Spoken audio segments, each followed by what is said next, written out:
Good morning, everybody. Happy Monday. Welcome to the Courtroom Files Live. We're going to start our week in Judge Elmore's court, where about a half an hour ago he did this sentencing hearing that we're going to take a look at. 7.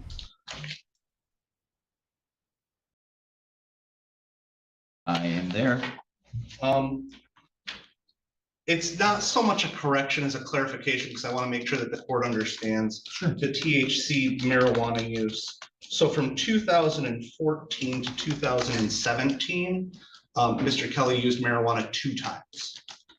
From 2017 to 2020, he used marijuana approximately 1 time per month. And then beginning in COVID in 2020 through 2024 is the 5 to 6 times per week. So I just wanted to make sure that that was clarified so that the court didn't think it was 5 to 6 times beginning in 2014. Well, we still wanted to read accurately, so let's see if there's any way we can amend that. Maybe underneath the substance use narrative portion, Mr. Stapleton, you could add language there that says, If you want to, yeah, go ahead. That's what 2014 through 2017, 2 uses. 2017 to 2020, approximately 1 time per month. And then beginning during COVID in 2020, I guess I would say March of 2020 through 2024, 5 to 6 times per week. All right, that's good. Thank you. Thank you, Your All Honor. right, any other amendments, corrections? No, Your Honor. All right. I will also note that there were attached to the pre-sentence investigation report a couple letters. One, we're from the same person. Hold on.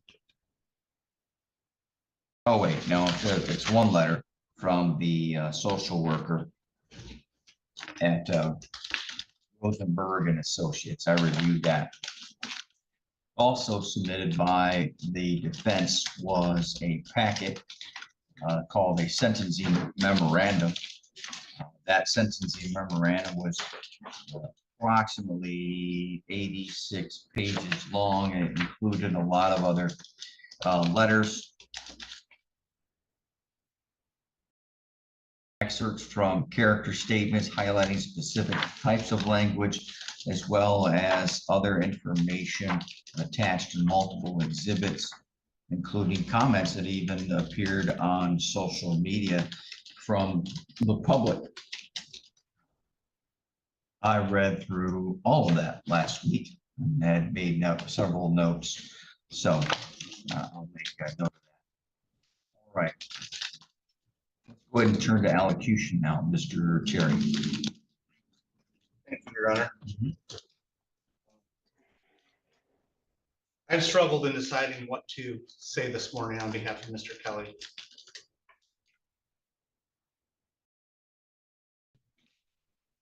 Mr. Kelly is an addict.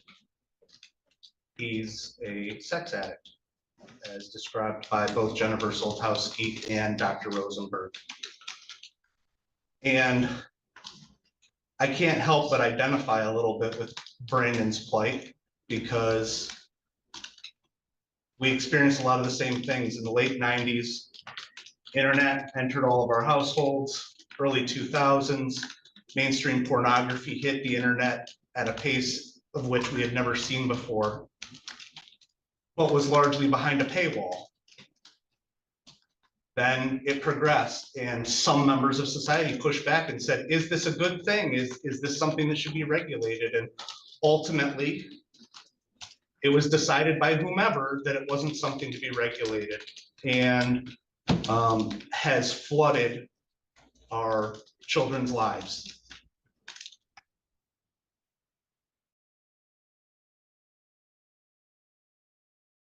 Sex addiction, like all other addictions, is something that has to be dealt with individually. And Mr. Kelly, once confronted with his addiction, did just that. He sought treatment. He brought what he was ashamed of into the light by sharing it with his family and friends who are all seated here today, Your Honor. He confessed what it was that he had done to them to maintain accountability. He began treatment with Dr. Rosenberg. He began attending Sex Addicts Anonymous. He participates in men's groups, and he's begun working with the groups that Jennifer Zoltowski outlined through the assessment center. I also have here a physical manifestation of the work that Brandon has done. These are all of the books and workbooks that he's consumed in addressing his addiction. If this were a methamphetamine case, I would know exactly how the sentence would turn out. If it were a first-time offense for any substance, I know exactly how the sentence would turn out. Now, when I see the guidelines and I talk to Brandon and I look at what he's done, it just doesn't make sense. I know there have to be harsh consequences for behavior like this. There has to be a deterrence, there has to be a punishment, some type of reckoning so that other people don't do this. There are a lot of punishments that Brandon's going to experience beyond incarceration. He's already registered for the sex offenders registry. That's something that he's going to carry with him. These are non-expungible offenses, unlike something with 7411, or even an assault with a dangerous weapon, or any other type of assaultive crime. Some of the things that we consider heinous acts on people, you can expunge, but this he'll never expunge. This will prevent him from field trips with his children. This will prevent him from participating in many aspects of life. And then there's the social context the court saw in the Facebook posts. There will be retribution for Brandon that he'll have to deal with as people learn about this or have already learned about it. And there'll be the guilt that he has when he looks in his fiance's eyes and knows that he's put her through this and his family through this. Those are all punishments, those are all deterrents.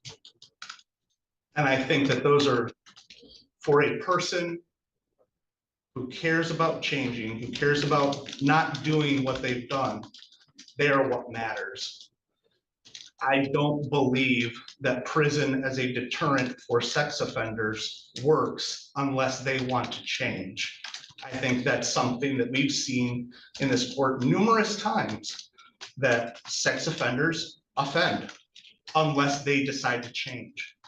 And Brandon has demonstrated for this court his desire to change, not do this again. He's demonstrated in a way, frankly, that blows me away. I can honestly say I've never seen anything like what he has done to engage with his problem.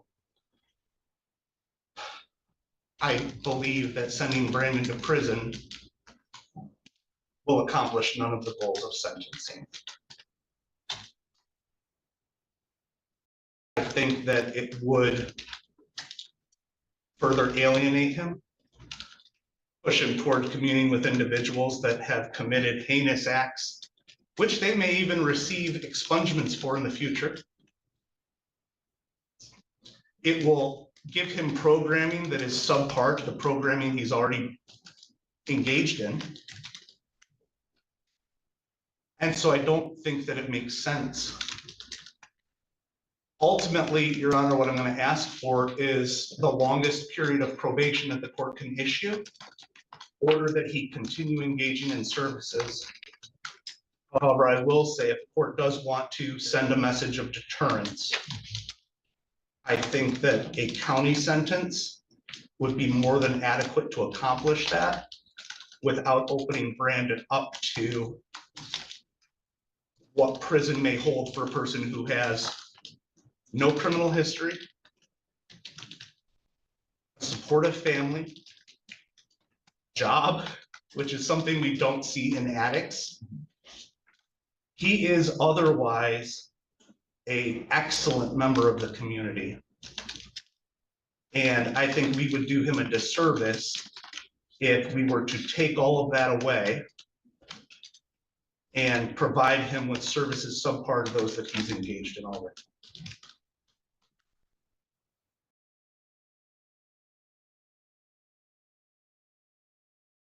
If Brandon had pled to, and I tried to compare this, the aggravated CSAM and the CSAM potentially to possession of methamphetamine and possession of heroin and using a computer to commit a crime.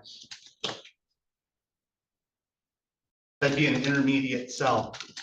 He'd be at a 0 to 17 with a presumption of probation instead of incarceration, and likely either receive probation or an order to rehab.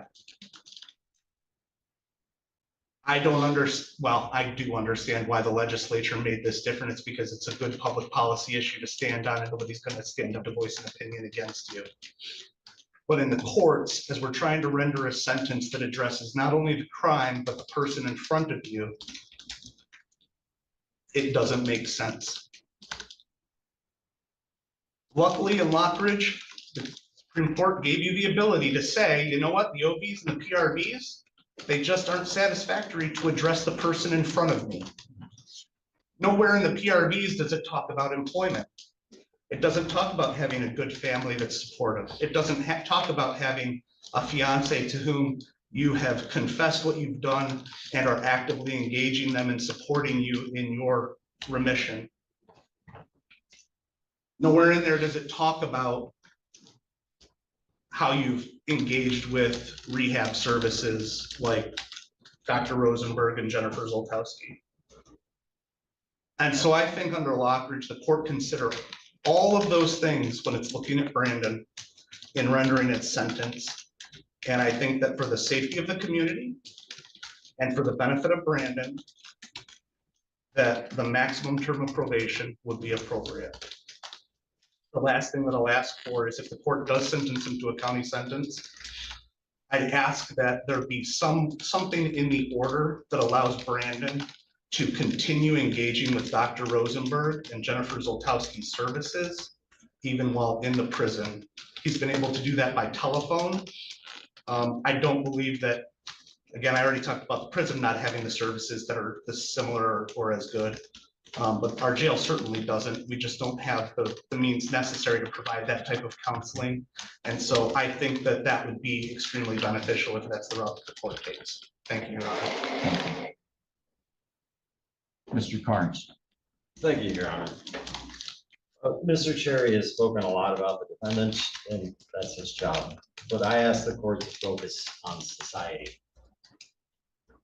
and our role in protecting society and in punishing behavior that harms society. There are direct victims in this crime. Defendant consumed child sexually abusive material, just like consuming methamphetamine that encourages its production. The defendant sent a message to someone else that he was involved with on the internet that said, I want to see a 9-year-old girl get gangbanged. This is promoting the production of prepubescent CSAM. That's a 15-year felony. I didn't charge this file. We did negotiate as he was currently charged. And ultimately, I think this is a fair resolution. But I would ask the court to sentence the defendant on count 1 within the guidelines of 30 to 50 months. 36 months seems appropriate to me. It's at the lower end of those guidelines. And I do take into account the defendant's cooperation and the things he's done on bond. They're all admirable. And I hope we never see him in a courtroom again, but there needs to be a punishment for this. And I think something within the guidelines is appropriate.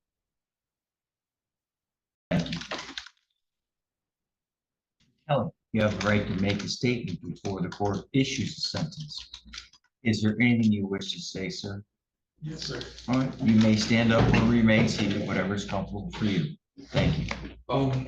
I've also had trouble saying what I need to, but I think ultimately what I want to say is we talk a lot about addiction, I'm not trying to use that to excuse what I've done. I know what I did was wrong and I take accountability for that. But I have been thankful for the opportunity to learn about why I've gone down this road and to kind of get off this pathway.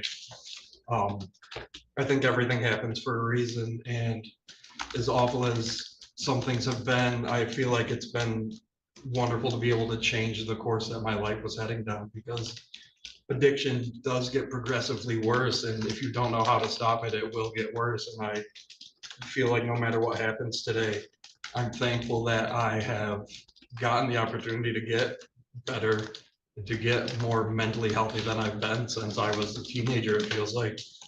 So I'm sorry for what I've done, and I know I have to live with it forever, and the consequences will always be there, but I'm thankful that I don't have to keep going down this road, because I've seen what happens and I know I can change, and I will change. And I'd like to say thank you for letting me say that. All right. Thank you, Mr. Kelly.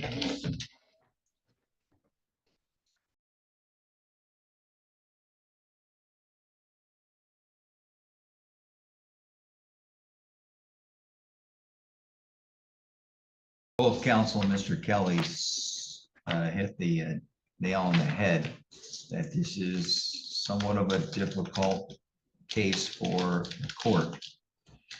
When I think about this case, to me, it highlights everything that's going on in our society today.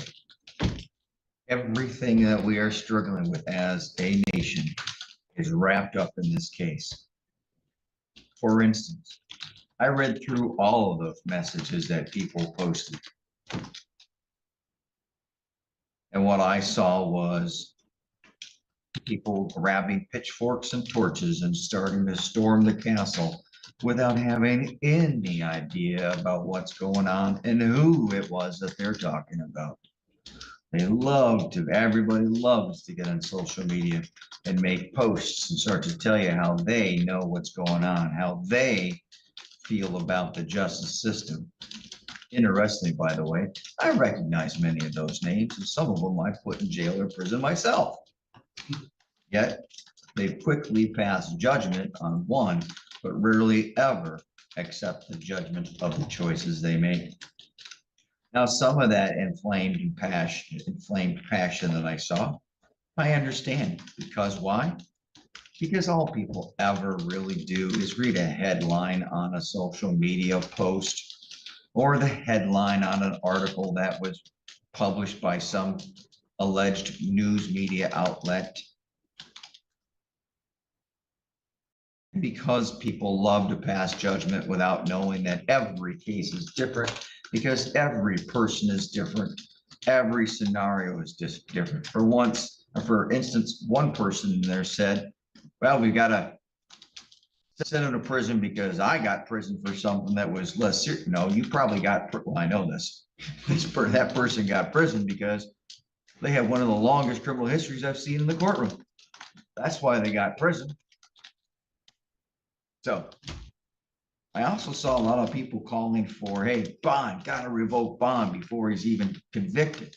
You can't do that, folks. And thank you very much to one of my history teachers from high school who did comment on there and said the right thing. People are innocent until proven otherwise. Bond is not used as a punishment.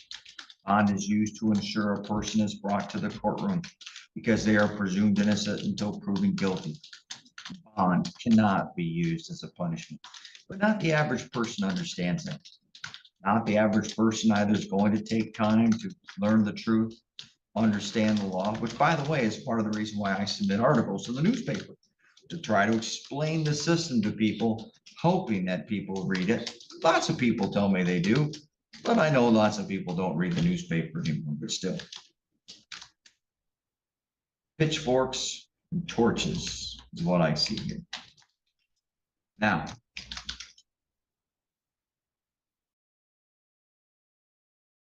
let me see, I had a few comments that I noted along the way.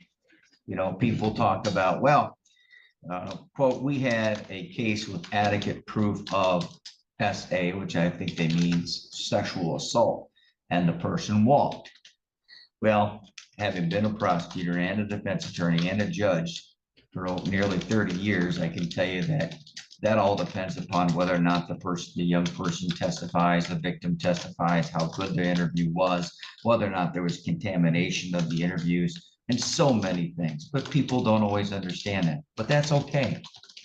None of them are experts in the law. Most of them aren't, except for the few, like I said, I've already sent to jail. But people just aren't, and they don't take that time. By the way, I'm not experts in what they do for a living either. So interestingly, there's a lot to talk about here. Oh, by the way, somebody out there decided to post information about where he and his wife work. Shame on you. Oh my gosh. Just pathetic and selfish. But we do have some criminal activity, and the court looks at it. The court knows the facts. The court knows the defendant. I know, and I see defendants all the time, every day, mostly on Mondays when I'm doing sentencings and Fridays. I dig through the information, and I know more information here than anybody out there posting on social media. So let's take a look at this. We've talked a lot about the word addiction today, and that's what this is. A lot of those people, by the way, who made those posts, a lot of them have some addiction issues. But I don't judge them for their comments necessarily. I understand why they make those pitchfork and torch comments. I also understand that addiction is a problem with human nature. It will always be a problem because of human nature. It will never be cured. Don't ever think that there is a war on addiction or a war on drugs, because a war suggests it can be won. It cannot be won. Drug addiction, alcoholism will always be with human nature. But so too will other addictions. By the way, everyone who's out there texting on social media, you have an addiction to social media. We all have addictions, things that we get into, that we get used to doing. I see my kids doing this, scrolling, and just, or whatever you call that. Yeah, scrolling, or I don't know, whatever you call it, streaming and looking up at everybody. Oh my gosh. If you are listening today and watching from afar on a phone, I guarantee you have some degree of addiction. By the way, also, while there are different types of addiction and they all have different levels of severity, they are never victimless crimes. They always have victims. You're struggling with drug addiction, alcohol addiction, gambling addiction, cell phone addiction, social media addiction. You are taking away time, money, attention to your friends, your family, your community. If you're a drug addict, you are helping incur, like Mr. Carnes said, the influx of drugs into a community.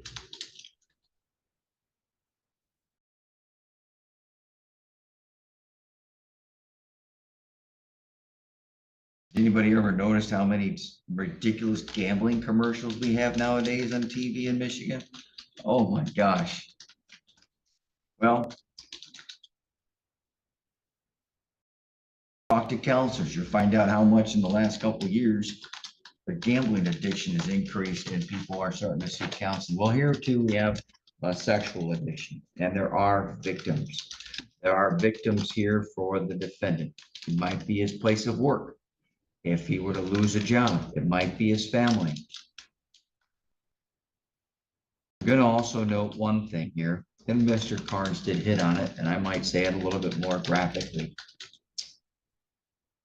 Those pictures and videos do not exist without somebody demanding that they exist. They are available because of supporting addictions. People have it, they want it, they like it. Therefore, people are out making it. I had a case recently, about a year or 2 years ago. Local person sent him to prison for a very long time because he was making it with children in the community. That's not this defendant. That's not Mr. Kelly. I understand that. People make it. Because people make it, that means young kids are being taken. That means kids are being subject to photographs, images, actions. That also has to be balanced.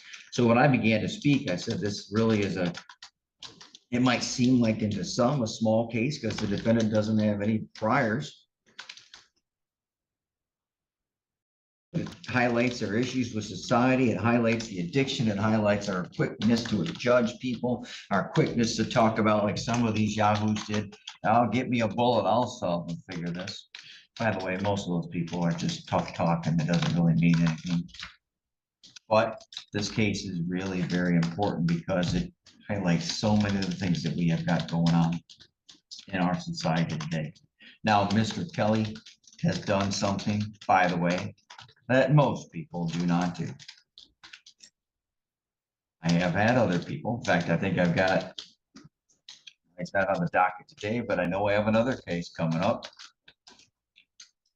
And that person I know did not respond the same way Mr. Kelly did. So Kelly ran himself on the sword, did all the right things by getting the treatment that he needed. He didn't just do, by the way, he didn't just go to like Catholic Human Services or go see a counselor and check off the block or go to AA like some people do, just so they can get the signatures on the AA form to say, yep, I went and listened to a bunch of other people. This guy jumped off and jumped into the water and started swimming to the bottom to figure out what's going on with him and to help protect him. Yes, I acknowledge that clearly he wants to do that, so he hopefully doesn't get, an extended prison sentence. But the fact is you can't compare one case to the other because you can't compare every person to the other person because not everybody does the same thing. This defendant did a lot of the right things. I wish most people did that. Heck, even though we provide drug addiction treatment at the jail, I don't see a lot of people getting it. Even though I get grants and get Catholic Human Services in there, or get grants and help get the addiction treatment service buses and whatever coming. Not everybody takes advantage of it. Mr. Kelly did it.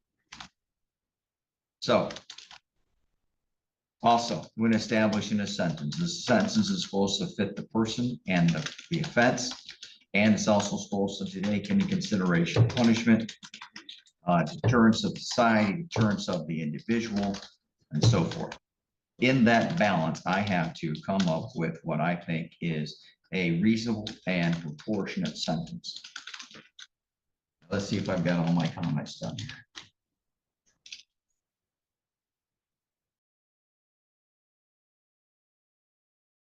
By the way, if any of these people out there that like to post and comment, which is fine, I'm not taking away anybody's freedom of speech and I don't discourage it. I wonder how many of them are addicted to sexual adult pornography. If they're addicted to adult pornography, they need to check themselves and say, well, were all those pictures taken consensually? There's human trafficking in this world, and human trafficking even within the state of Michigan for people to make those pictures.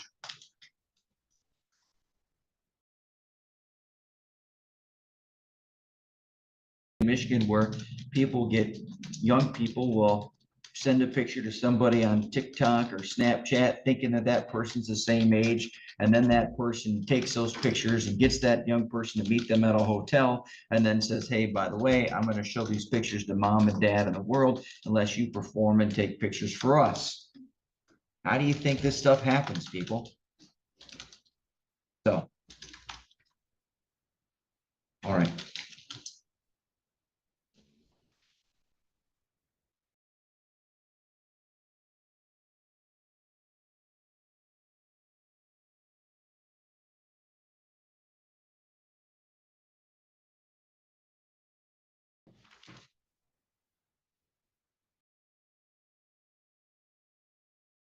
Court sentences the defendant as follows. There are three $68 state minimum fees. One $130 crime victims' right fund fee. A $300 court cost. A $500 fine. No attorney fee. $60 DNA fee. That should be payable to Michigan State Police. State Your Honor. Police. I thought Michigan State Police. So now anyone who's in the courtroom knows the next question is the judge going to say probation and add supervision fines? I'm sorry, supervision fees, or is he going to say, and then if he does, is he going to say jail? And if he doesn't, is he going to say a prison term? All right, I'm going to work this backwards. For the offense of count 3, using a computer to commit a crime, the court sentences the defendant to 180 days with 1 day of credit. As to count 2 of 3, which is possession of sexually abusive material, that also is an intermediate sanction cell. The court sentences the defendant to 180 days with 1 day of credit.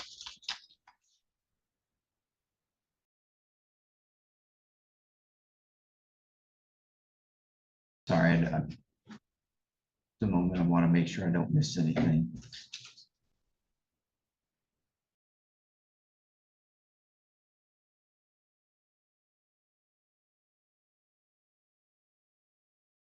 And to those that are here on behalf of and support of Mr. Kelly, thank you. Not a lot of people come into this courtroom and support defendants, okay? So, and I know that any jail or any confinement I give is going to make people feel bad. And I'm very, very sorry for you feeling bad. I highlighted your fact that you are victims for a reason. But I'm a judge and I have to worry about the entire community and the messages being sent. Now, in this case, I know what the guidelines are. I'm not going to apply necessarily with the guidelines. However, based upon the severity of the offense, the court believes that some prison term is appropriate. Court. Hold on one moment. All right.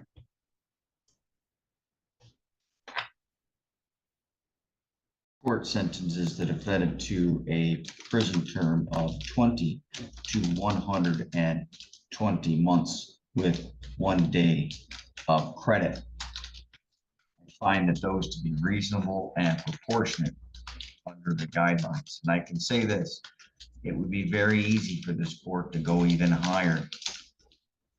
But I'm giving the defendant, well, not jail credit or confinement credit, I'm giving him portional credit for having done a lot of the work. He's already started it. He's been doing it now for months. And I greatly appreciate that. I find again that to be a fair and appropriate sentence. Mr. Cherry is going to bring to you, sir, Mr. Kelly, 2 copies of 1 document. You're going to place your initials on the first copy. Doing so neither elects nor waives any rights. It merely acknowledges receipt to your copy of the document. Now, this document tells you that you have the right to appeal the conviction and sentence in your case. That is typically done by filing a claim of right to appeal if there has been a conviction and a trial. However, based upon the plea in this case, any appeal must be done by filing an application for leave to appeal.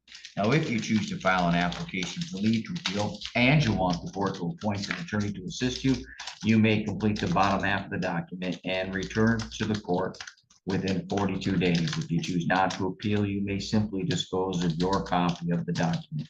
Do you understand, Mr. Kelly? Yes, Your Honor. Mr. Kelly, I know it's not exactly what you guys were asking for. I definitely believe that a prison sentence here is appropriate based upon the nature of the offenses. I commend you for taking some reasonable efforts. By the way, what I'm doing is very consistent with people who get possible sentencing guidelines with jail or prison. And they go and we get them into a treatment program. And if they spend 90 days, I take that all into consideration. So what I'm doing is really very consistent with what I do on even my drug cases. Everybody makes bad choices, Mr. Kelly. You've made some bad choices, right? I say this a lot. There's only ever been one perfect person to walk the earth, and none of us are him. All right? Sure. This, how old are you again? 34. Yeah, now, that was a long time ago for me. All right? You can put this book behind you. I know you're gonna have some struggles, but your strength with the friends and family that you have is how you're going to get through it, and you can put this behind you. Good luck to you. Thank you. Return. Thank you. May I approach it? You may. I'm sorry, Mr. Stapleton, I should have asked. Was there anything else that I missed? I don't believe so, Your Honor. Thank you. Mr. Carnes? No, Your Honor. All right, thank you. Now we're adjourned. Okay, good morning. Once again, everybody, welcome to the Courtroom Files Live. Happy Monday to you. I warned in the pre-show that we were going to start off with something a little bit heavy, and it was, but it wasn't something that I wanted to ignore either because I think there's value to it. Was justice done there? It looks pretty split. It just went split in the poll, 50-50. So, you know, I might have more to say on that in the pre-show tomorrow. I'm debating it, but we'll see. People are asking for a palate cleanser of any kind. No guarantees, but let's go to Judge West's court because often Mondays can be entertaining there. So let's just see what that's all about. Good morning, sir. Are you Juan Martinez? Yes.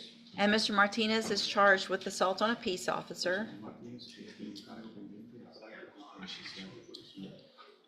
And what is the announcement? We plead not guilty, Judge, waive arraignments, and request time to obtain discovery from the state. Okay, any issues?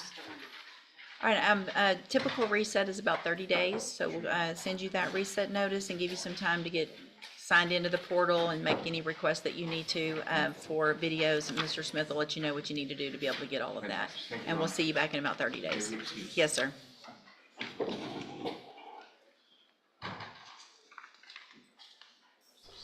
Mr. Samuel and Daisha Mark?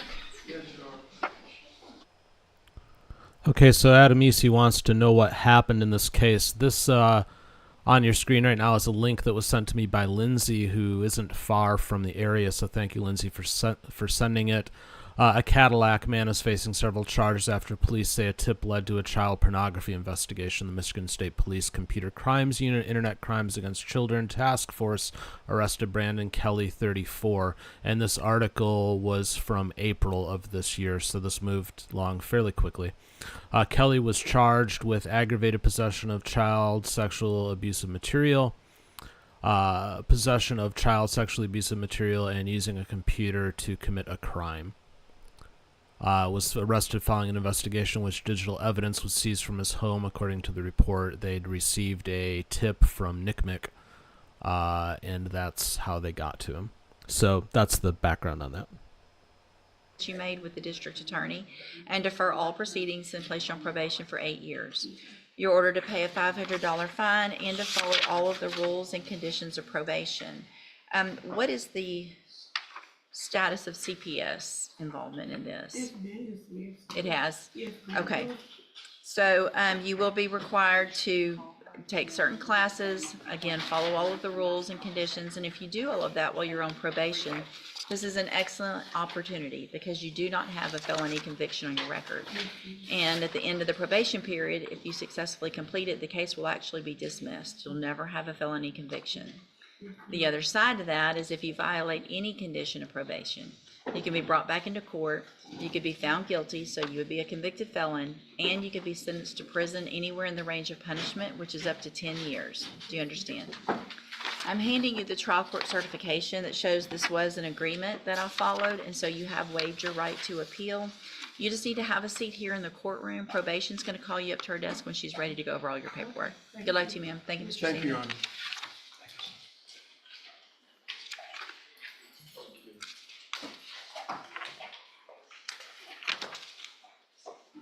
See, Mr. Rojas, you have Carly Davis.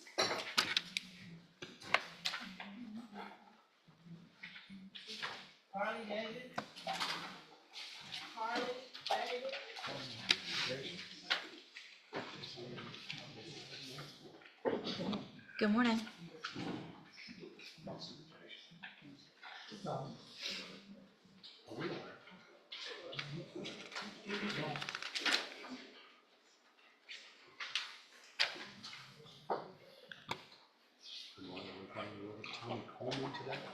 Thank you. I need to renegotiate that with them. I know. Max plus one. Standard offer. Either that or we'll definitely do like today.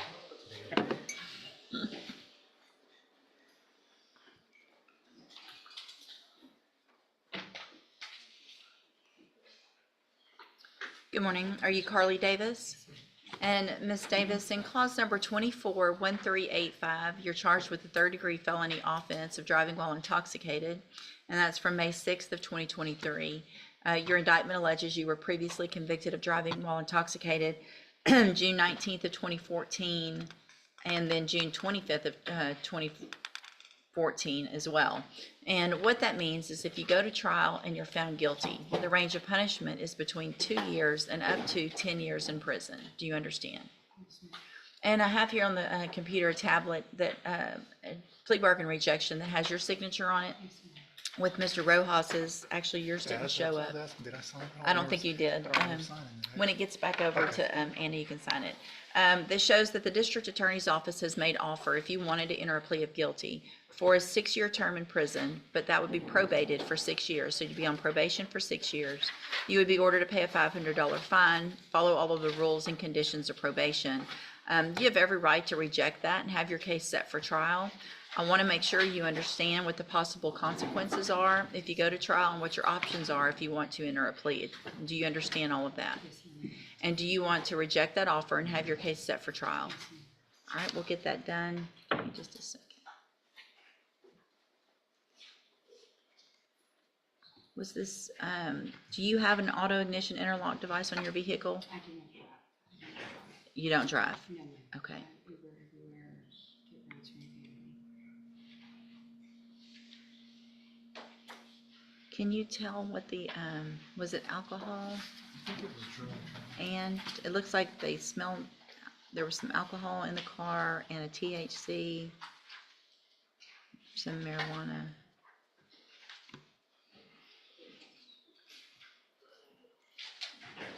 If I test you this morning, will you have anything in your system? Just my prescription medication.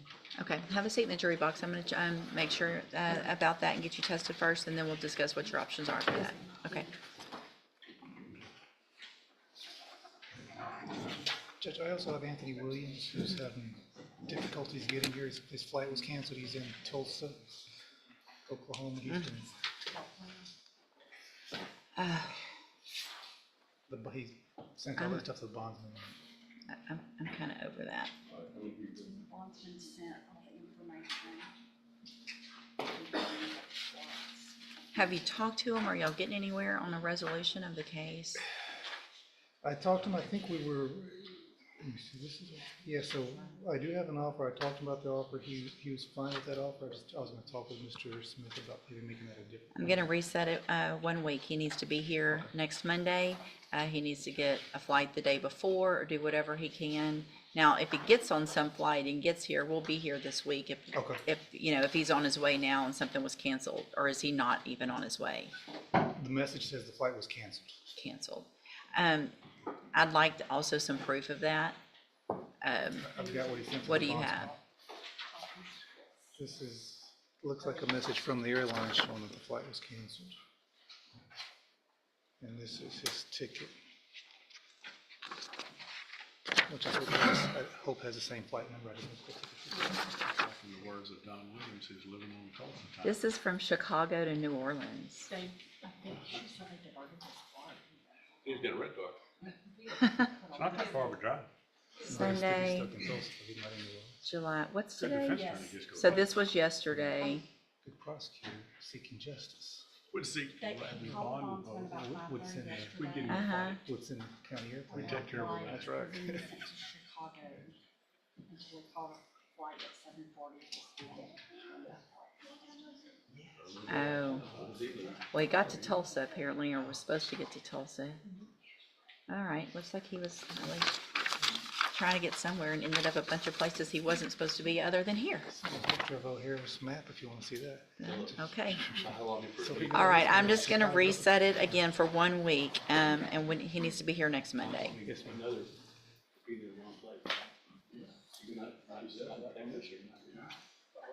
Mr. Rojas, you have Nicholas Gilmore Jones on a sentencing. He's out there.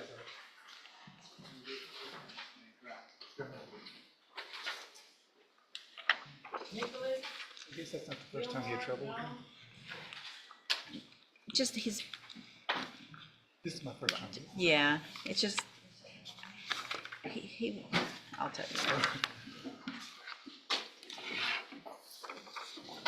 Good morning, Mr. Hoffman.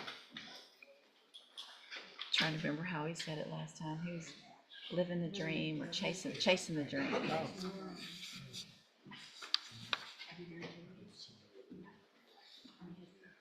I no doubt. Good morning, sir. You are Nicholas Gilmore Jones. And Mr. Jones was previously in court, entered a plea of guilty in 24-1441 and received the pre-sentence report. Has everyone had an opportunity to review that report? We have, Your Honor.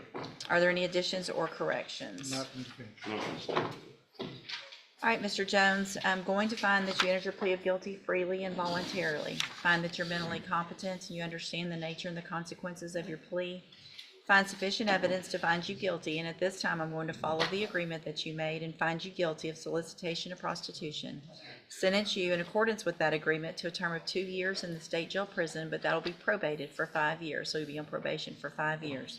You're ordered to pay a $500 fine and to follow all of the rules and conditions of probation.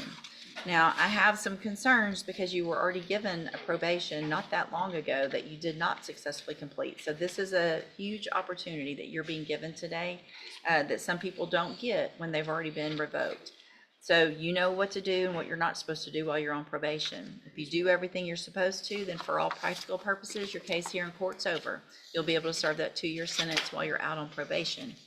The other side of that, though, is if you violate any condition of probation, you'll be brought back into court, and you could be facing that 2-year sentence that you've already agreed to. Do you understand? All right, you're welcome. I'm handing you the trial court certification that shows this was an agreement that I followed, so you've waived your right to appeal. If you'll just have a seat here in the courtroom, probation will call you up to her desk when she's ready to go over all of your paperwork. All right, good luck to you, sir.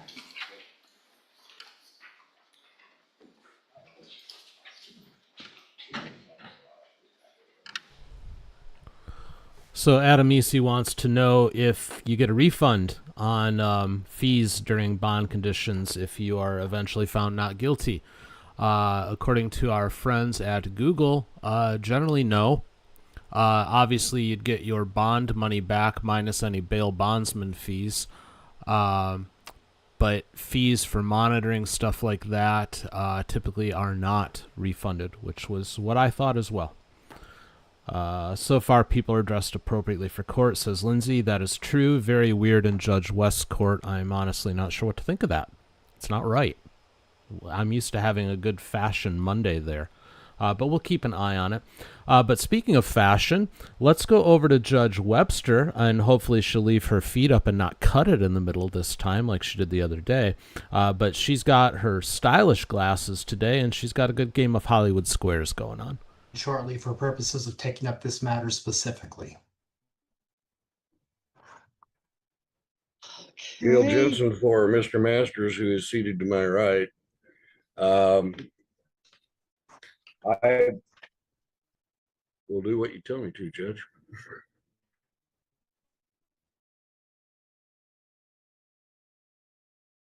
Well, looks like I can either sit here and wait for Miss Norris, or I'm going to have to recess and call another case till she gets here, and I will do that. Just don't let me get busy and forget to recall you, Mr. Jensen. So we'll be in recess on Masters. Kevin Zolotar, are you ready? Yes, Judge. All right, shall we call 2021 TR 184, State of Kansas versus Eugene Granger II. Please announce appearances. Jared Regier on behalf of the state. May it please the court, Mr. Regier appears with counsel Kevin Zolator. I saw him earlier. I don't know that I see him now. There he is, he's here. Yes, You're Gino G, is that right? Yes, ma'am. Yes, ma'am. All right, now I thought there was an order of continuance circulating on this, but apparently we didn't get to some kind of meeting of the mind. Mr. Zolator, did we get this worked out so we don't need a continuance, or do we still? Judge, we're ready to enter a plea today. There is an order, my office, improperly submitted to you, Judge, continuing to today without sending it to Mr. Regier. So we've asked you not sign that and recalled it so that Mr. Regier can review it before we send it to you for electronic signature. But we are still prepared to go forward on a plea today, but Mr. Regier will need an opportunity to review that paperwork before it gets submitted. And Your Honor, the state is still requesting the opportunity to review the proposed order. If the court will grant the state the opportunity, but for purposes of today's hearing, it is the state's understanding that a plea agreement has been advanced from the state to counsel for the defense. All right, so we do have an oral plea agreement involving count 1, driving while suspended, second or subsequent, and count 2, registration or tag violation. It has been reduced to writing, but you need some time to study it, Mr. Regier. Your Honor, the state was merely referring to the proposed order of continuance referred to by counsel for the defense. Insofar as plea and disposition is concerned, the state is prepared to proceed on that matter. Well, I understood Mr. Zolator to say disregard that order for continuance and that you have this plea agreement, so I was moving on to that. So, Yeah, Judge, to clarify, we were set in August. And so the motion to continue is really a motion to fast forward, moving it from August to now because we have the agreement. So if that's the clarification that needs to be, maybe that's what it is. So. And that is what I remember in the email. It was being expedited, not continued. Mr. Regier, are you ready to proceed then with the plea agreement? The state is prepared to proceed pursuant to the terms of the plea agreement, Your Honor. All right, and what are those? Your Honor, if I go, I don't know. The state's amending count 1 to KSA 8235, no valid DL. My client will be pleading guilty. My client will be pleading guilty to the second count. There will be a joint recommendation for a total of $550 in fines plus court costs. I'm not sure how it's broken down, but I guess you can do 300 on one, 250 on the other. 6 months of an underlying sentence and a joint recommendation for 12 months of non-reporting probation. And Your Honor, that is the state's understanding. Specifically, the state would be recommending at the time of sentencing a $500 fine with respect to count 1, a $50 fine with respect to count 2, the court imposed court costs. The state would be recommending concurrent suspended sentences of 6 months for both counts 1 and 2, subject to 12 months of non-reporting probation. Very well. Mr. Granger, have you followed everything that's been said so far? Yes, ma'am. And is that in keeping with your understanding of the plea agreement? Yes, ma'am. How do you plead then to amended count 1, driving without a valid license in Butler County on January 20th, 2020? I just froze. Oh, there it is. Guilty? And how do you plead to count 2, driving with an invalid tag? Guilty. And did both the driving and the car without the tag happen on January 20th of the year 2021? Yes, ma'am. And did you do this driving without a tag and with a suspended or without a legal license in Butler County, Kansas? Yes, ma'am. Do you remember where you were? I do not.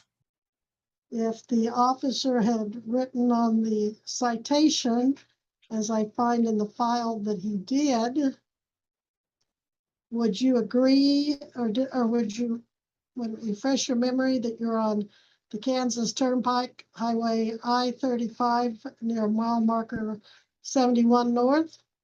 Yes, ma'am. Now, is anyone making you enter these pleas today by any threats or promises other than the plea agreement? No, ma'am. Do you understand you are giving up your right to a trial with this plea? You will be convicted and unable to appeal that conviction. Yes, ma'am. So again, you're saying that on that day, you did not have a valid driver's license or a valid tag. Yes, ma'am. All right, I will accept your plea as knowingly and voluntarily entered with a factual basis and find you guilty. For your sentence and amended count 1, your sentence is 6 months suspended with a $500 fine and 12 months non-reporting probation. On count 2, your fine is $50 with a 30-day concurrent sentence. Again, 12 months non-reporting probation. You will be assessed court costs of $108. So the total due is $658. How long will you need to pay that? I can pay it right now. Just tell me where to All go. right. You'll probably, if you're going to pay it today, you may have to do it in person at the courthouse because we won't have the journal entry for a while. What town are you in? I live in Mays, so Well, I'm going to give you 30 days to pay. And if you want to get somebody to take you over today in person, they can take it in person. okay. But otherwise, you'll have to give us a few days to get the journal entry filed, and then you can pay online. Okay. If you want to discuss that with the clerk, her number is 316.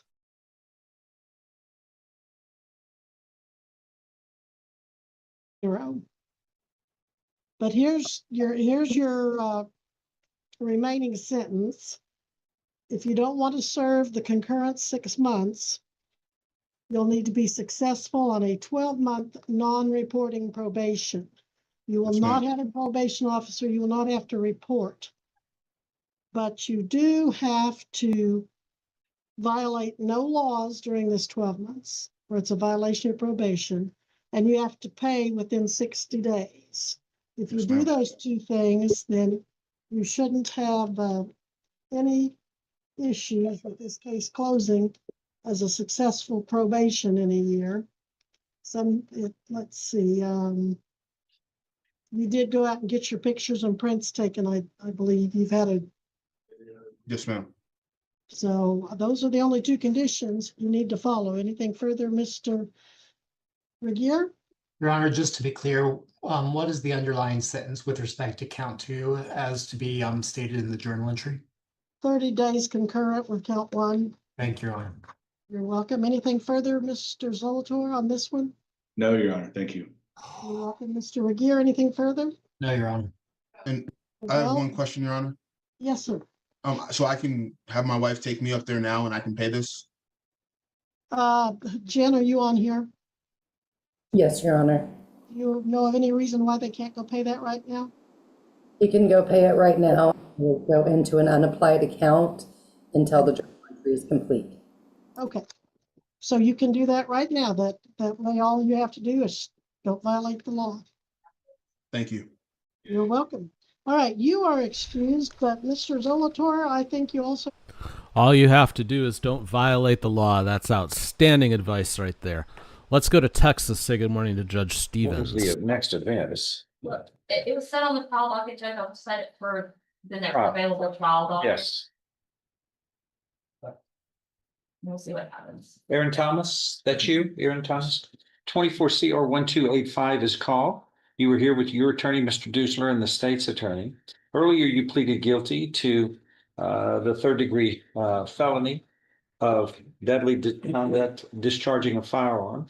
And a pre-sentence report has been prepared and the parties had an opportunity to review it. Any corrections or changes to it? No, sir.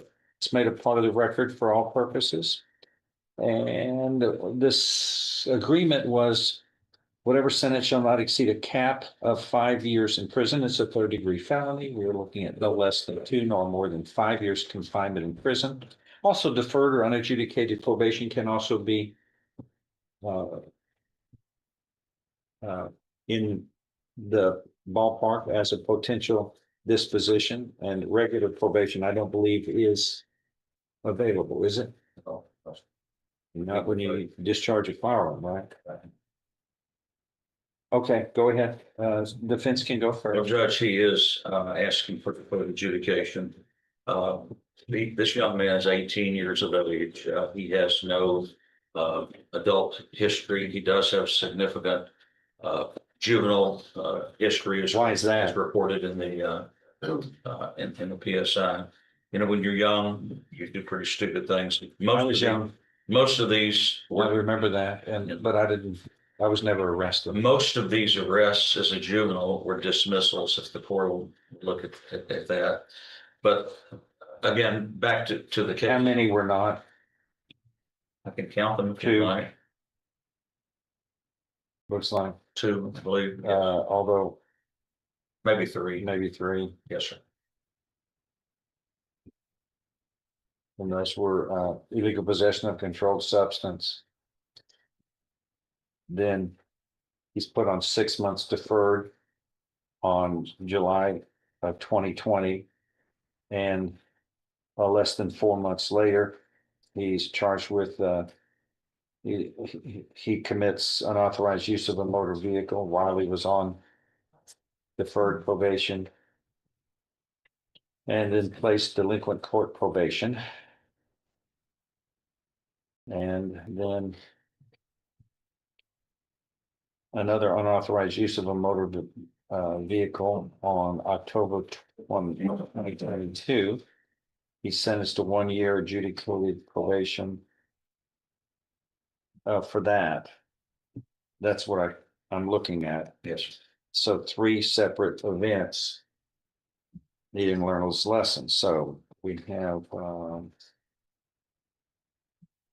is there still a pending failure to identify as a fugitive?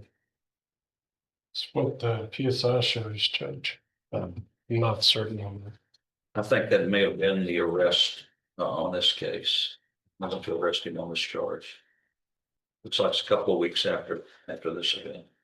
No, I'm sorry. I'm a year off. Sorry. Still may have been then. I don't have the benefit of my computer to confirm that, Judge.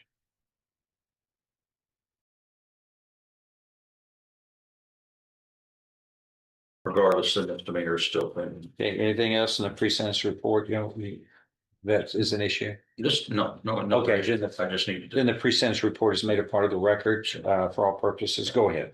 Well, the offenses that you just discussed as a juvenile, I'd point out he was like 13 years of age on those first 2, and the last one was a couple of years later. So he was awfully young then. And to his credit, I mean, he did obviously successfully complete the probation even as a juvenile.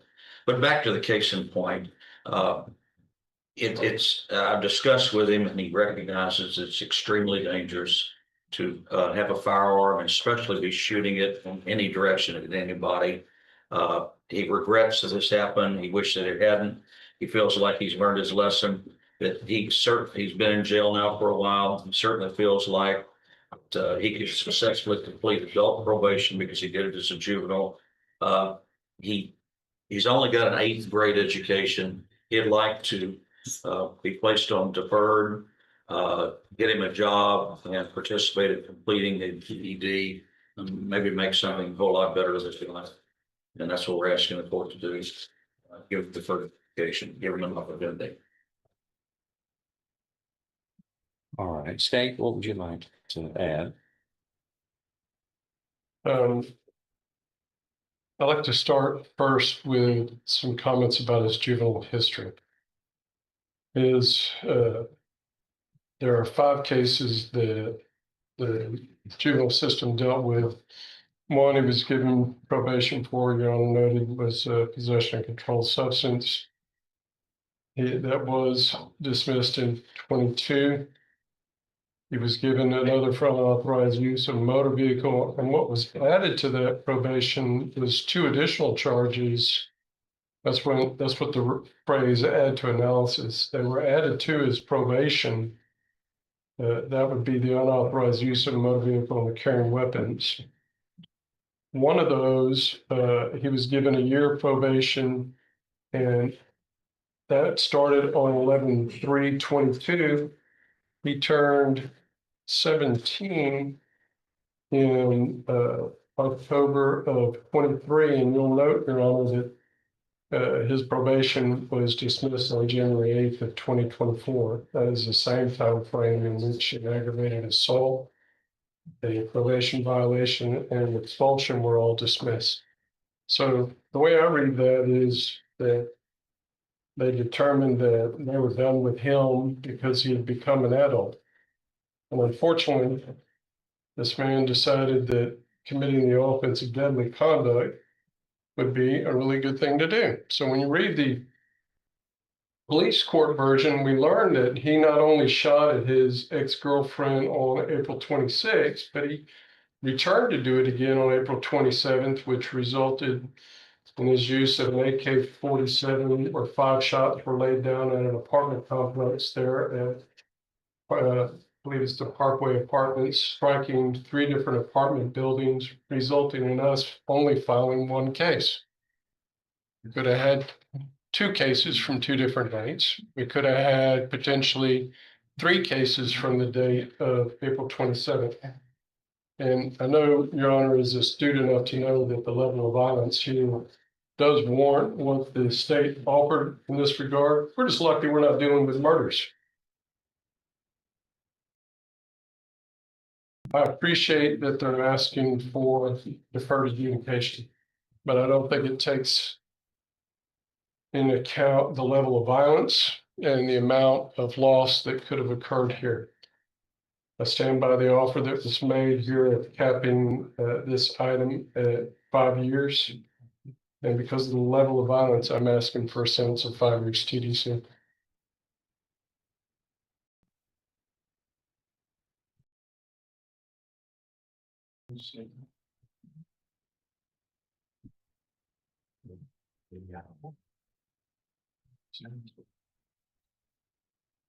Right, did you want to say anything?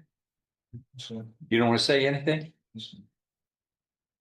Did I successfully tell the judge what you and I discussed, that you felt like that you could make probation? Yes, sir. You regret this incident?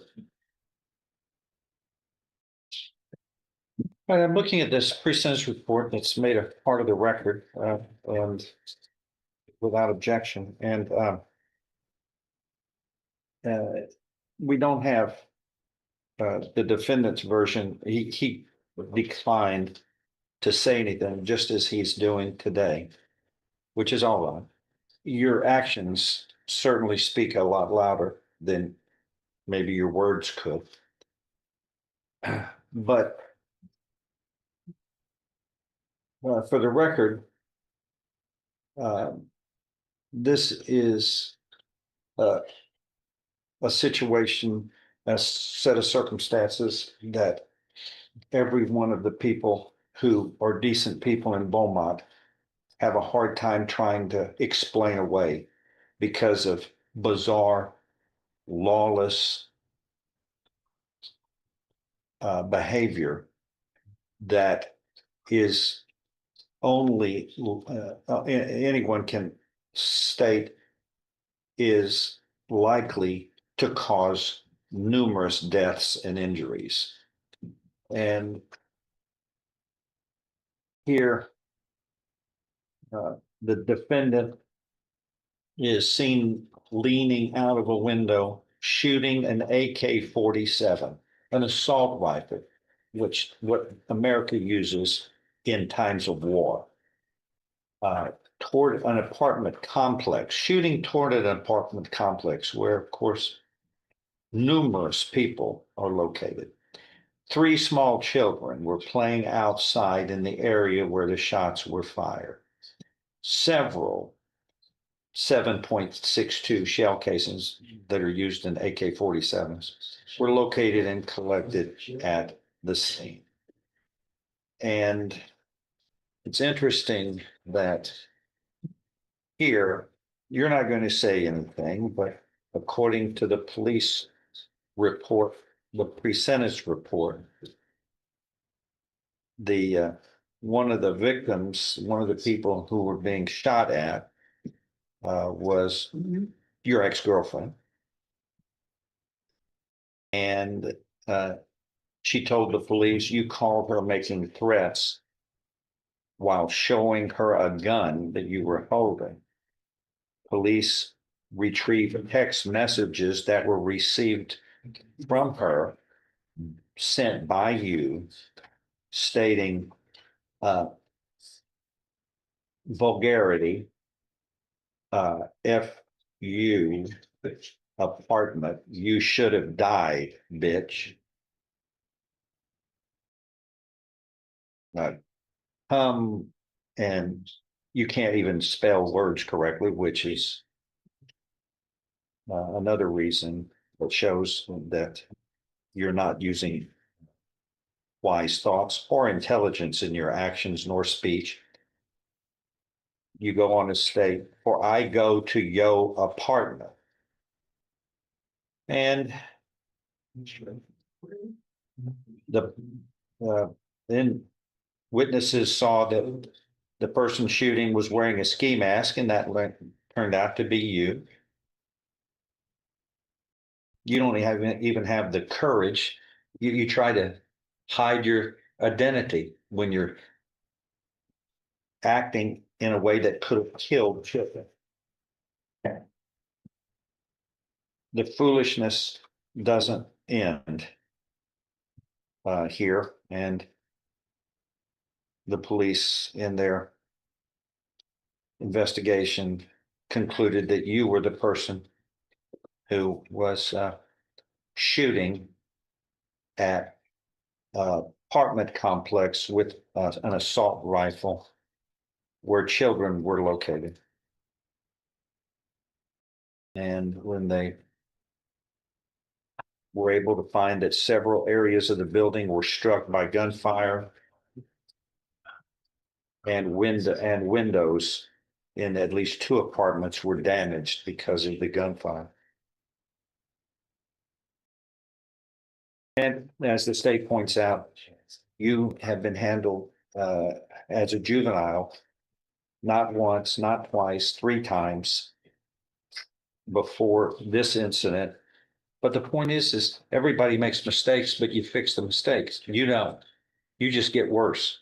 You go from illegal possession of a controlled substance to unauthorized use of a motor vehicle to another unauthorized use of a motor vehicle, which is the second most valuable item most people own next to their home. And stealing from misusing that kind of property is serious. And then here, shooting assault rifles at multifamily apartment complex locations where children are playing. Of course, if you'd have shot and killed somebody, a child, that's capital murder.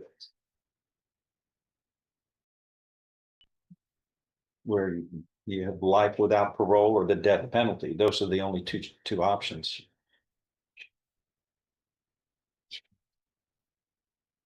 But in all of this, it just seems from what I'm looking at here is that you really don't seem to care about what happened. You don't care about others. You just, I'm looking at what achievements you have, and I think did you complete 8th grade? Did you ever get past 8th grade? Yes, sir. You did? This says you only completed 8th grade. Is that right? Yes, sir. Okay. You're unemployed, have no other employment.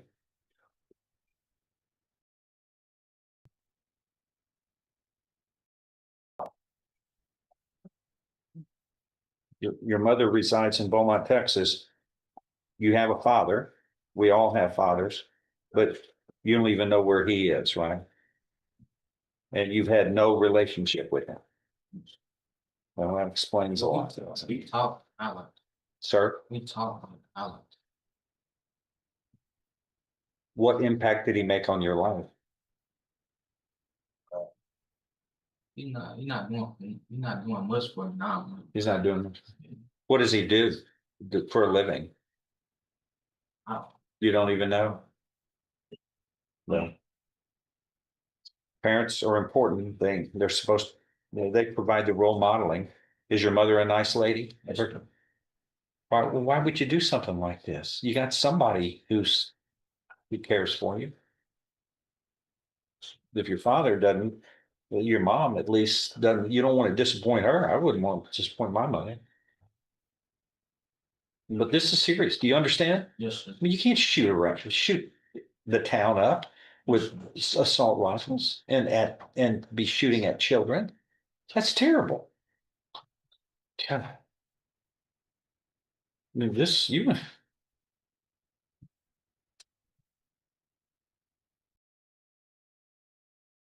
yeah, you were 18. No, you weren't. You were 17 when this happened, right?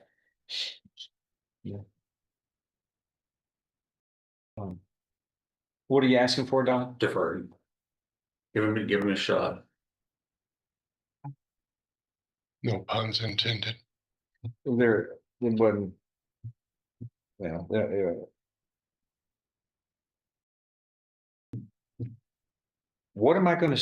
what example am I going to state by doing that? You can shoot up the town, you can shoot at kids, and only God's will saves children from being killed in this town. You shoot at multifamily dwellings, and then you can just scamper out of here with a probation as though. And you hadn't even said anything. You don't have anything to say. That's what it says. You don't have anything to say.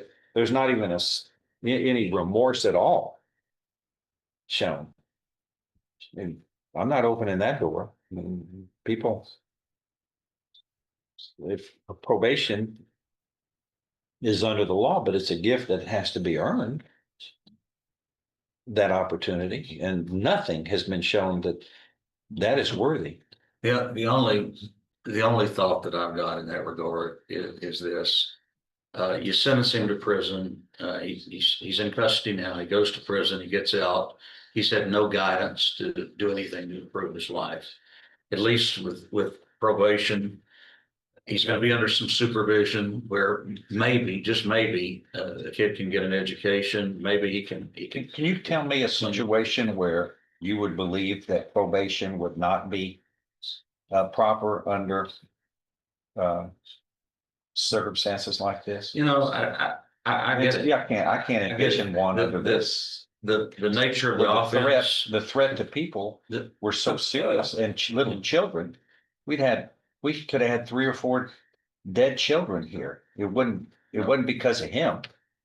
It was because of God's will. Yeah, there's no question about that.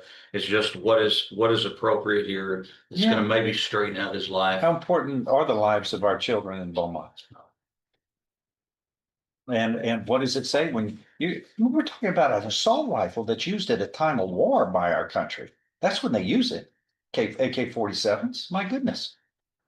You don't use it in Beaumont, Texas, and not pay a price. Oh, anything else? Yes, sir. If nothing further, I'm going to find you have pleaded guilty voluntarily. You are mentally competent to do so. You understand and appreciate the consequences of pleading guilty. There's sufficient evidence supporting your guilty plea from State's Exhibit 1 admitted in your case in this hearing to find you guilty beyond a reasonable doubt. And I now find you guilty beyond a reasonable doubt of this 3rd-degree felony of deadly conduct. And the legislature wisely gave that title to this type of conduct because it is a most deadly form of act. You were found guilty beyond a reasonable doubt. I am following this agreement. You were hereby sentenced to confinement in the institutional division of the Texas Department of Criminal Justice to serve a term of 5 years.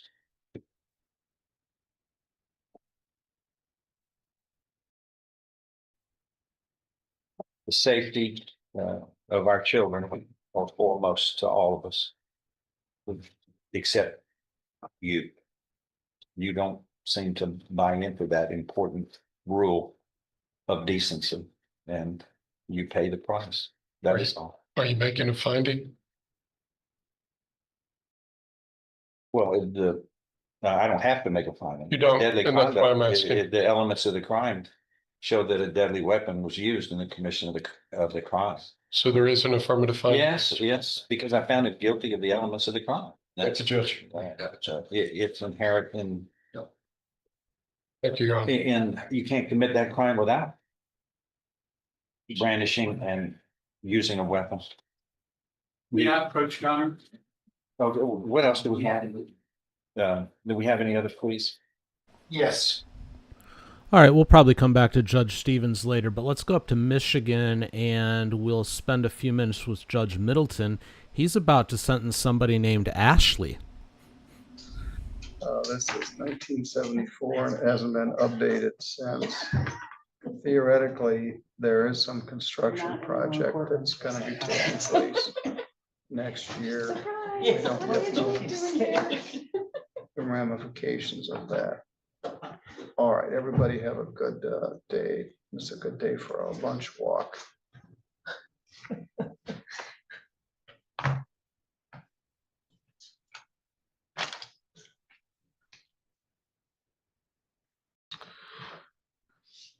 Good morning. Are you Ashley K. Askovich? Yes. Autumn Kiefer is here and she's prepared a screening report. And Angelique Kenfield, our newest assistant prosecutor, is here also. This is an interesting case. It came out about the way I expected.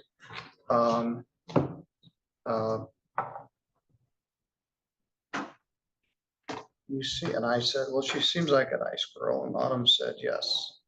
But I'm concerned about the very high blood alcohol level here. So Ms. Montauk, what would you like us to know here? I'm going to say not only is she a nice young woman, I'm going to say she is a pretty incredible young woman.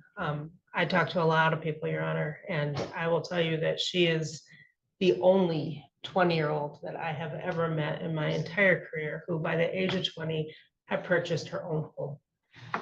And did that just because she thought it was a good idea to do that and actually worked to save money and whatnot. And I just, to me, that speaks volumes. It just, she's dedicated, she's committed, she's everything good. She made a mistake that night, there's no question. But she's I hate to say she's like super cool, but that's what she is. She just is. And she's going to be successful. She put herself in a position to learn how to dog groom from her, either her sister. My sister, yes. Your sister, but it's her much older sister, Your Honor. And she did that because I believe her sister runs her own business. And Just so bought it. just bought it. So the She idea, probably doesn't appreciate being called her much older sister. well, to be fair, It's like she 30 is. years older. Yeah, she really is a 30-year older sister. So it's a very interesting situation, but it's just, Ashley's gonna be great. She made a mistake this night. She shouldn't have left the house. She knows that she shouldn't have done that. I know that Your Honor is most likely going to put her on probation. I honestly don't think that she needs to be put on probation. She does everything good. Otherwise, she did make a mistake that night. She has attended the victim impact panel, Your Honor. She does have a certificate. We but if call this a timeout probation. Okay, And with that blood alcohol level, we think she needs a timeout. fair enough, Your Honor. But I think she's going to be successful at it. Autumn and I also commented that as young as she is, she's already purchased her own house. She doesn't come from our county, and she bought this house in Constantine, which is a nice little town. Commutes to work. You got a big break from the prosecutor's office when they gave you an impaired driving conviction. as high as your blood alcohol was, they could have either stuck the line at high BAC or even OUIL, which would have suspended your license, but you got the grace of impaired. We get between 150 and 200 drunk driving cases a year. We only have about 62,000 people, and that's almost a drunk driving at least every business day.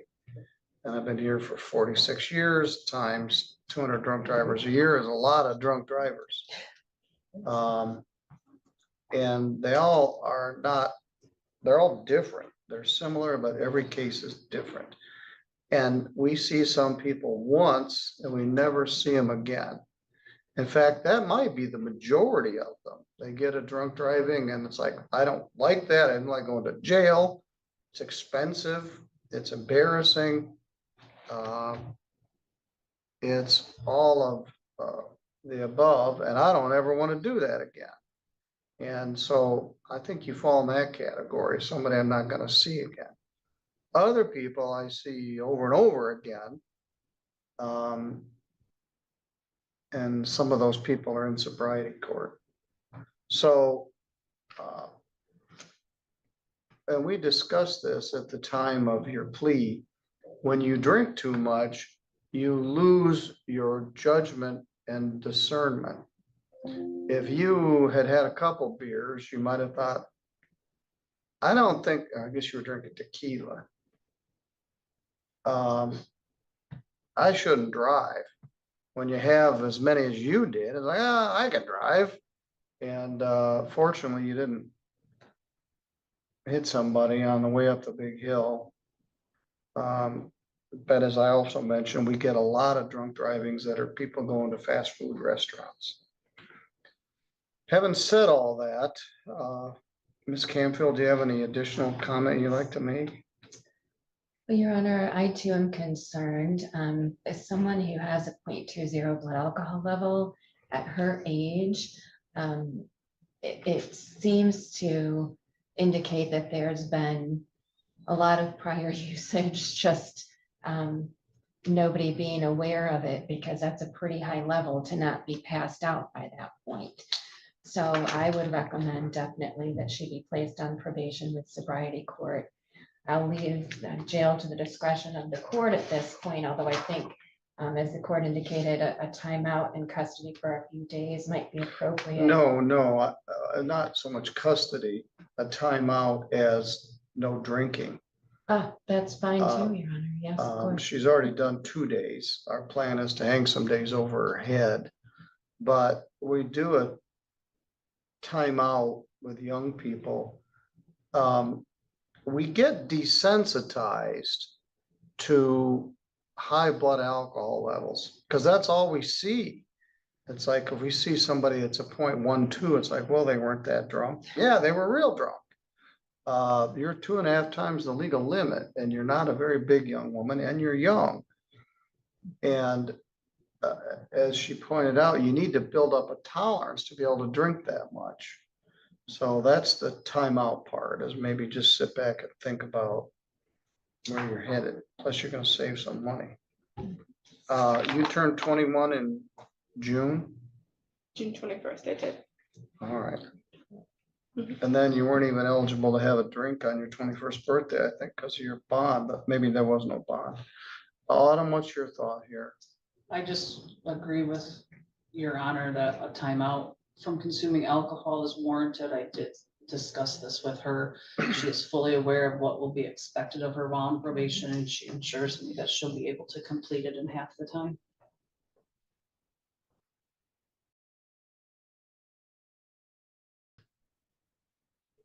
I'm going to shorten this to a 12-month probation. I think she can complete this in 6 months.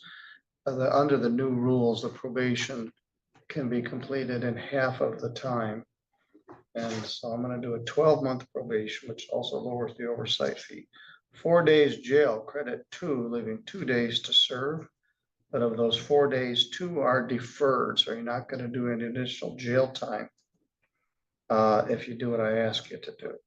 Fine is $300. $75 crime victims' rights fee, a $50 state minimum fee, $100 screening fee. You hired your own attorney, and that's fine with us. $480 probation oversight fee, police reimbursement. It's not requested. Do you see one in your records, Ms. Campfield? We had this the other day.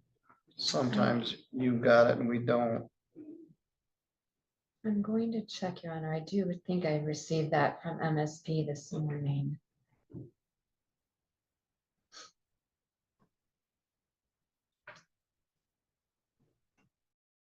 Yes, Your Honor, it is $150 requested by Michigan State Police Marshal Post.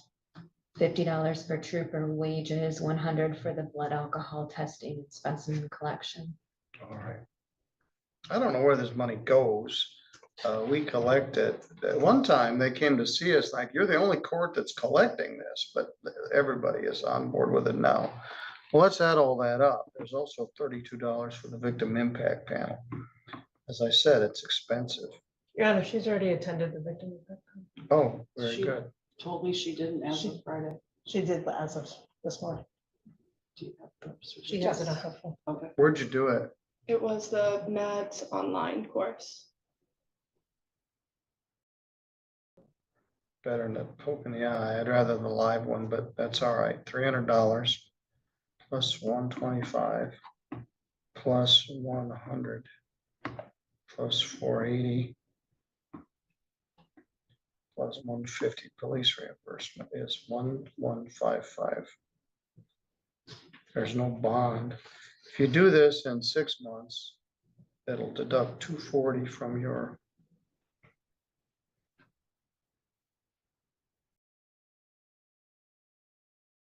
here. I'm going to do testing as directed. No drugs and no alcohol is a condition of this probation, which is on every probation. Substance abuse counseling and treatment as recommended. I don't know that you need any. Maybe it was just if you use marijuana, you also can't use that while you're in this probation. I think you're going to do a good job on probation. I think you're not going to come back here because it wasn't fun. And then someday you'll talk about back when you were young, you had to go to court and you didn't want to do it again.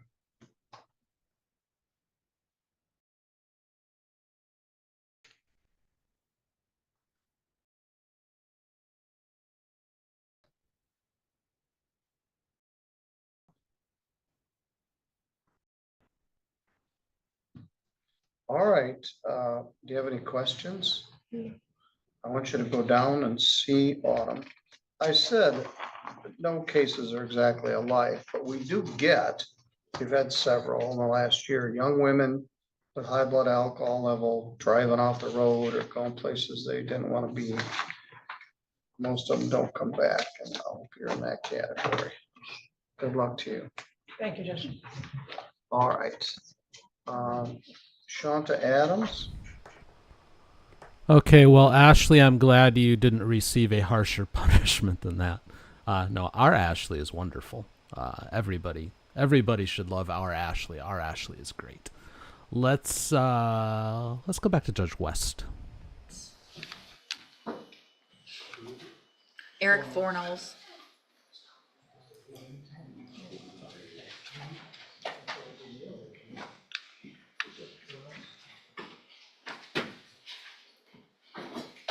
Good morning, sir. And good morning, you're Eric Fornells? Yes, ma'am. And Mr. Fornells in 250267 is charged with injury to a child, elderly, or disabled individual. And what is the announcement? Judge, I think this is our first announcement. Mr. Forno brought some paperwork with him this morning. He'd like to get to me. I'm asking for another recess so I can, or a recess so I can look at that. State my apologies. All right, so I'll just do a normal reset. Mr. Fornells, make sure you stay in touch and keep in touch with Mr. Rojas. He'll present whatever you have, discuss it with Mr. Coleman, and we'll see if we can get an announcement at the next court date. Thank you, sir. Mr. Parker, you have a sentencing on Gustavo Vasquez.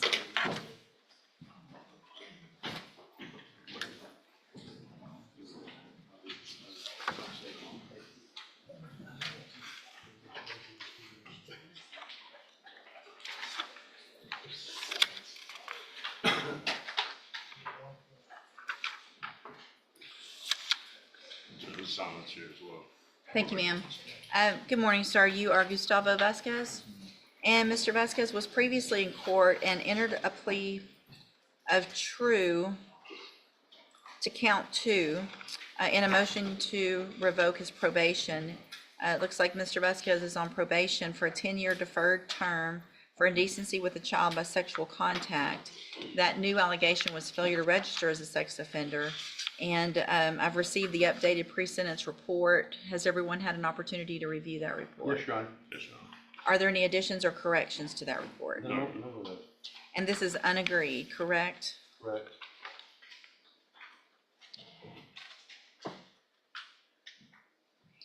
I'd like to know, Mr. Vasquez, is Mr. Vasquez here? Are you here legally?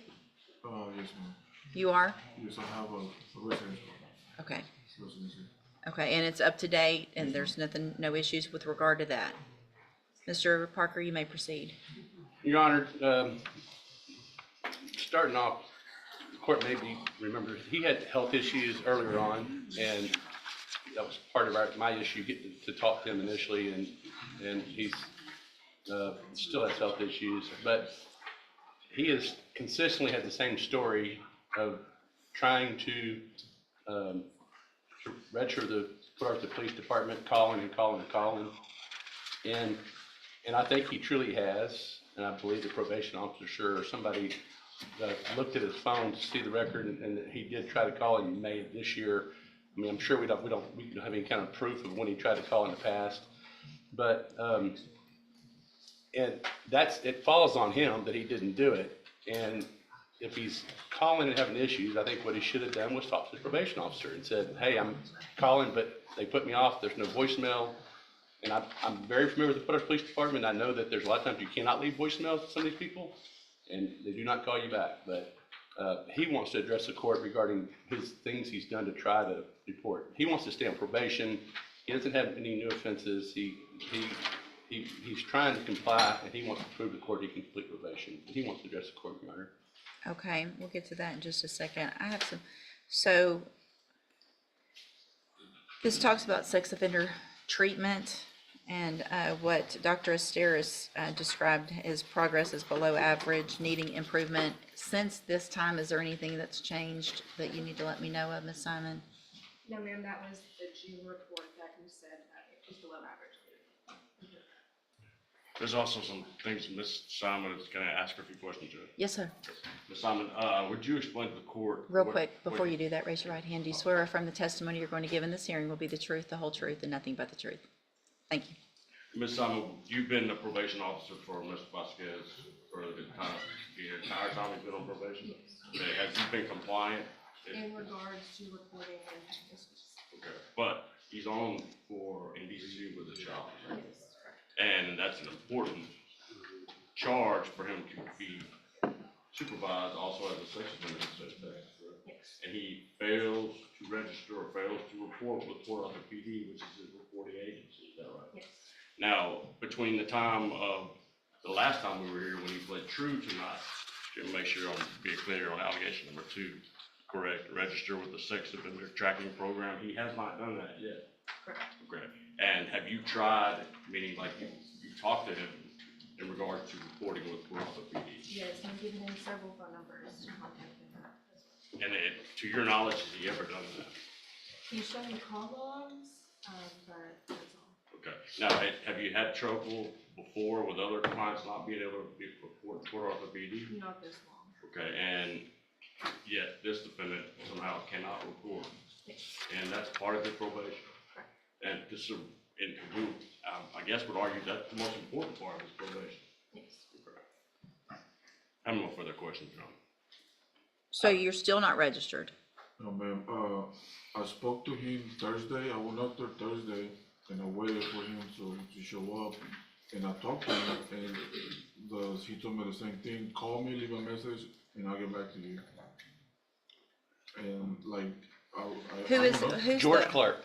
what's his name? George Clark. Clark? Clark. Clark. I know him. Judge, Ms. Simon, we spoke prior to this. She has, every time she's called Mr. Clark in regards to this, she receives, leaves him a voicemail, she gets a call back. However, the defendant somehow doesn't get one. And I don't know Well, how many here's what times. I'm gonna do. With everyone's permission, I'm going to make that phone call myself. We can do it later in my office when y'all are both here, or I can let you know how that goes. I just wanna find out from him, his records on what, if any, messages have been left and what their process is, and if there's something different about this case than any others. I'd like to ask her a couple of questions, Judge. So I think you said the most important thing is to report, and I think the most important thing is probably him reporting to you. Wouldn't you agree? Correct. Okay, and you said you've never had anybody took this long as far as, registering, but you've had people that didn't register at all, correct? I have not. You've not? Have you ever had anybody, so you never had anybody that just failed to register at all? I mean, yes, people have failed to register, but not while I've been supervising them. Okay, I don't understand. You've had people that failed to register. Prior to me supervising them. Okay. Have you ever had anybody that tried to register and said they couldn't get a hold of anybody at all? Yes, but eventually they did. Was it George Clark? Yes. It was? Okay. No further questions, I Judge? got a few. How many years has this defendant been trying to register with the court? Because he was put on in 2024. 2024, yes. He told me in 2024 he had appointments to register. They weren't scheduled, which isn't very common to happen. And just every month it was, oh, where's your schedule? Oh, have it on 15th. I'm going tomorrow. I'm doing this, that, and whatever. And it never. Now, in the report that you have, it's not like you got a low score on the report in regards to whether or not he's cooperating with probation arrests. Right. The one we just showed to judge in regards to. Oh, his progress report Yeah, treatment? right.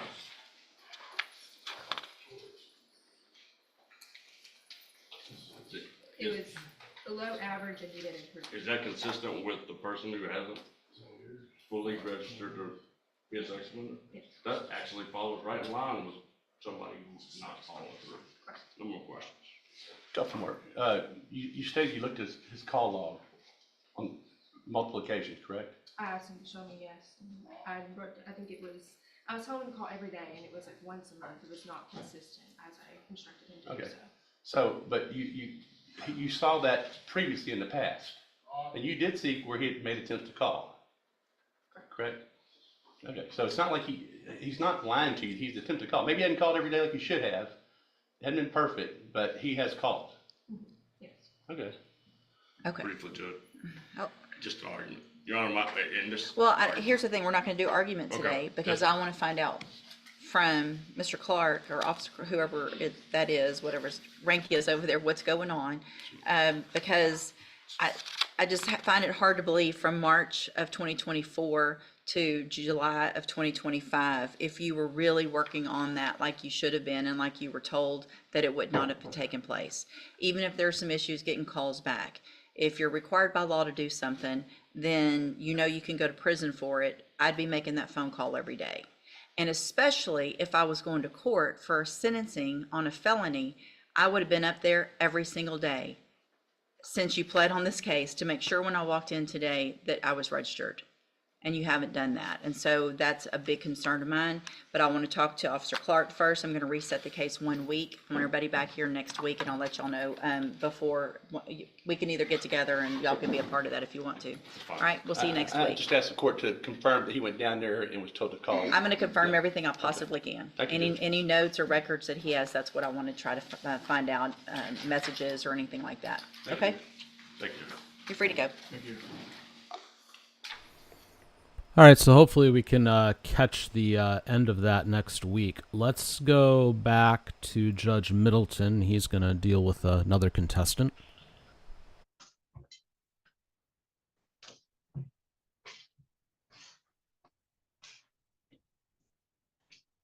Good morning. Are you Shanta Lachelle Adams? Shante. Shante. I keep saying that wrong. You can correct me. I'm sorry. Good morning, Mr. Gibson. Good morning.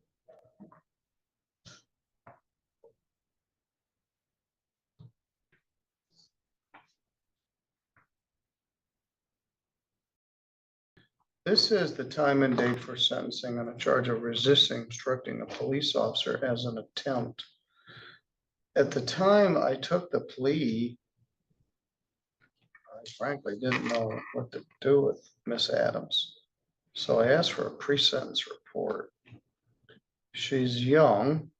She has a terrible substance abuse problem. She has 500 pounds of childhood trauma baggage.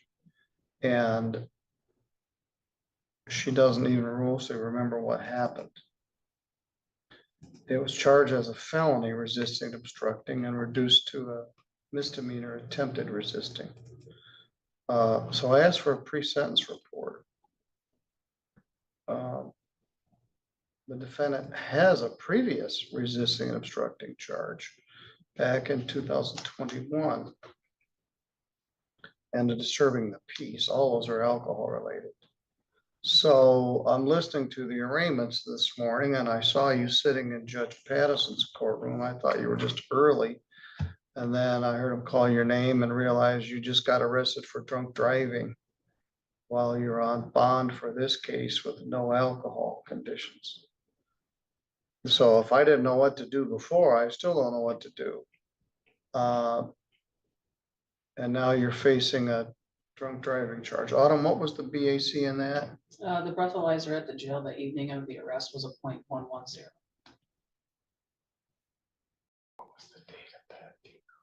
Date of the offense was 6/14. I sent you an updated PSI this morning to your email. Okay. All right, so Mr. Gibson, what's your thought?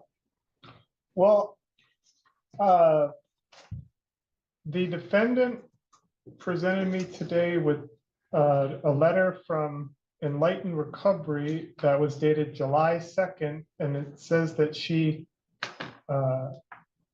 was present and participating in Enlightened Recovery treatment on June 27th through July 2nd. And I guess she completed the detoxification program at that facility. So as of July 2nd, she was detoxed and she has been going to Pivotal. I did receive an email from Crystal Laffler of Pivotal indicating that the defendant had been attending the med clinic since September 26th of 2024 and re-engaged in outpatient therapy April 14th of 2025. The defendant also has been going to Pivotal more recently, and so she understands she's got a problem. She's addressing the problem. This was an unfortunate incident where the police were called to a situation where somebody was, suicidal, talking about self-harm. So this is a situation where the defendant does have mental health problems, substance abuse problems. I believe that this is a situation where I would ask the court to follow the recommendations of sentencing the defendant to probation with the idea that the probation can help assure that she'll follow through, because I think she's got I guess you could say, she's got things in place where if she does what she's supposed to do and goes to these appointments, continues with the treatment, hopefully they've got her on a path to recovery. And so I'm asking the court to sentence the defendant to probation. And I would ask that the court not order any jail time. As far as other additional sanctions, I would ask for community service as opposed to jail time. Thank you. Ms. Canfield, do you have any thoughts on this one? Yes, Your Honor. I want to commend Ms. Adams for getting herself right into the Enlightened Recovery within 3 days of her drunk driving arrest. However, I feel there needs to be a consequence for that arrest. And I concur with the probation recommendation. However, I would ask the court to give 2 days jail, not deferred, to just get that to her upfront, that you can't violate the bond conditions of this court without a consequence. It is excellent that she's in the recovery program that she needs. I do have input also from one of the officers of the offense, Deputy Redkey, and he indicated that he knows she has an alcohol problem and it was admitted to him. She's in counseling. He wants to see her continue to do that. He says she gets angry when she drinks and then becomes combative, but otherwise is a relatively pleasant person to deal with. He thinks that rehabilitation and counseling is sufficient. And wants the court to know that it was the second time that he had to deal with her within a 6-month time span at the time of the original offense on May 29th. So we do concur that counseling and therapy is appropriate for her. The positive is that she recognizes her struggles with mental health and alcohol and is taking steps to address that. But we also need to address the fact that she violated a court order.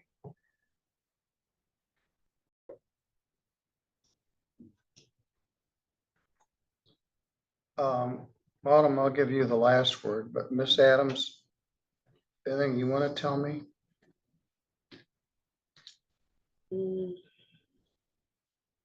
Not really, I guess. All right. Who helped you get into the detox place? Pivotal gave me the number. All right, good.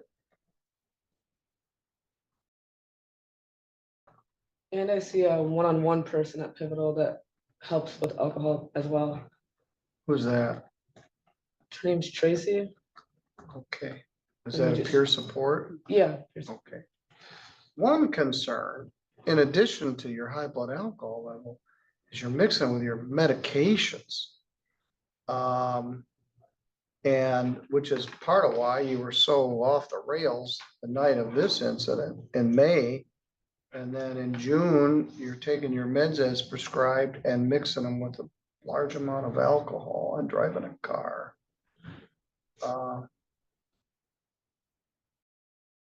That's not. I didn't have, for the first charge, I didn't have my medicine in my system. All right, well, maybe that's why you were so erratic. Autumn, your job was difficult, got made more difficult by this new arrest. I tend to agree with Ms. Camfield. That's what I thought. I might defer all but 2 of the days and schedule the days. You got a 10-year-old daughter, correct?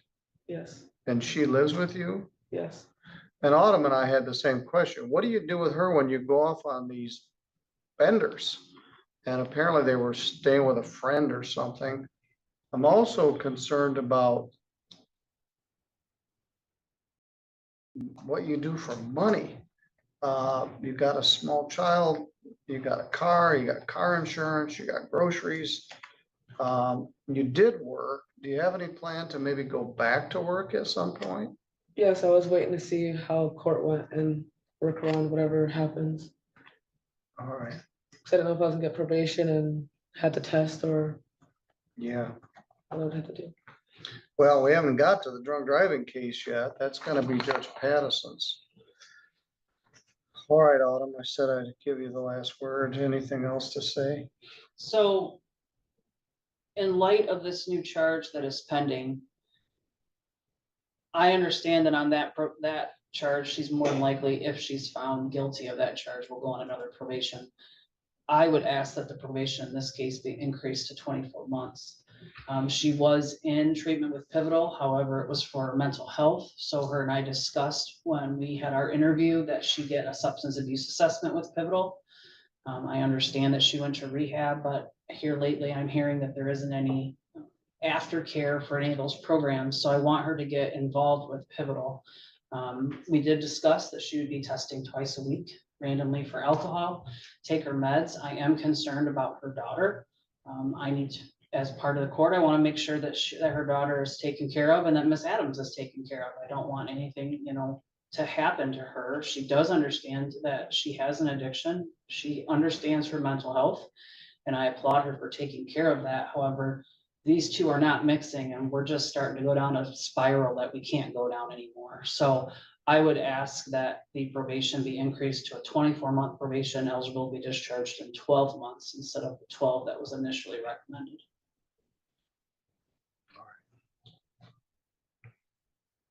24 months probation. Oops.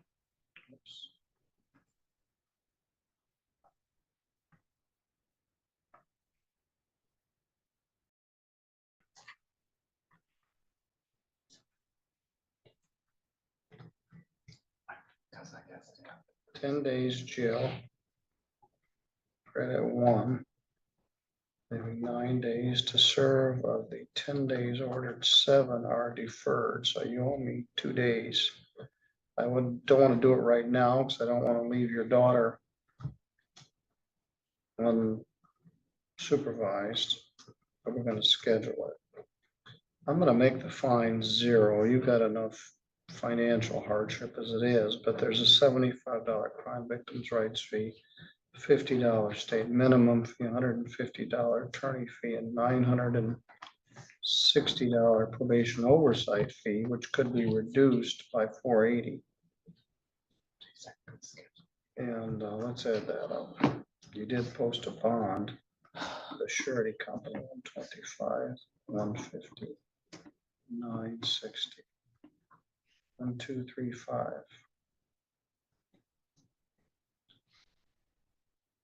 Payment is due within 1 year. And we're going to do substance abuse counseling and treatment. Cooperate with Pivotal.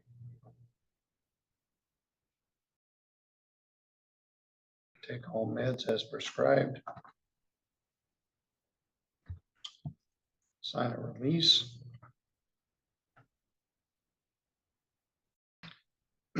Treatment as directed. Drugs and alcohol. I don't think drugs are an issue here, at least I hope not. We don't need to slip slide into opioid or methamphetamine. We're going to struggle with alcohol. No drugs and no alcohol, which was a condition of your bond. You weren't supposed to drink anything while you're on bond, but I'm so wise. I tell people don't drink anything. They have a substance abuse disorder. It's like saying, don't breathe till I see you 3 weeks from now. They can't stop. But you got some things going for you. You're plugged in with Pivotal. You got a peer support person. You just went to detox. That's a start. You got a daughter that you're responsible for. You got dealt a shitty hand in life, and I don't know what else to say about it, but you don't want to visit that on your daughter. You want to make the best you can for her. And this ain't getting it.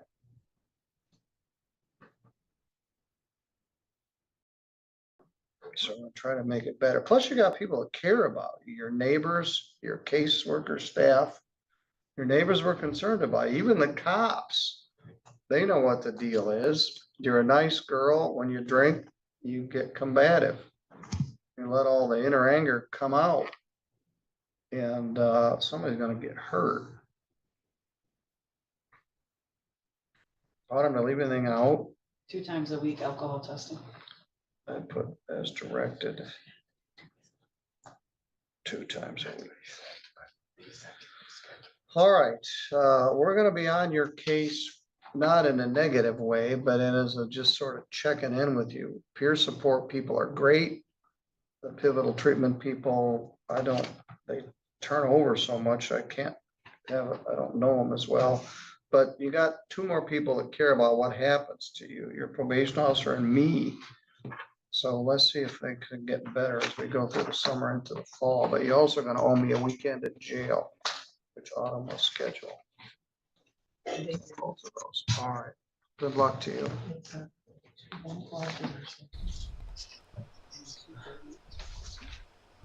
Okie dokie. So a couple things real quick. First, Barbara, thank you for the 5 that the super chat you did during the hearing there. I just didn't want to interrupt the hearing.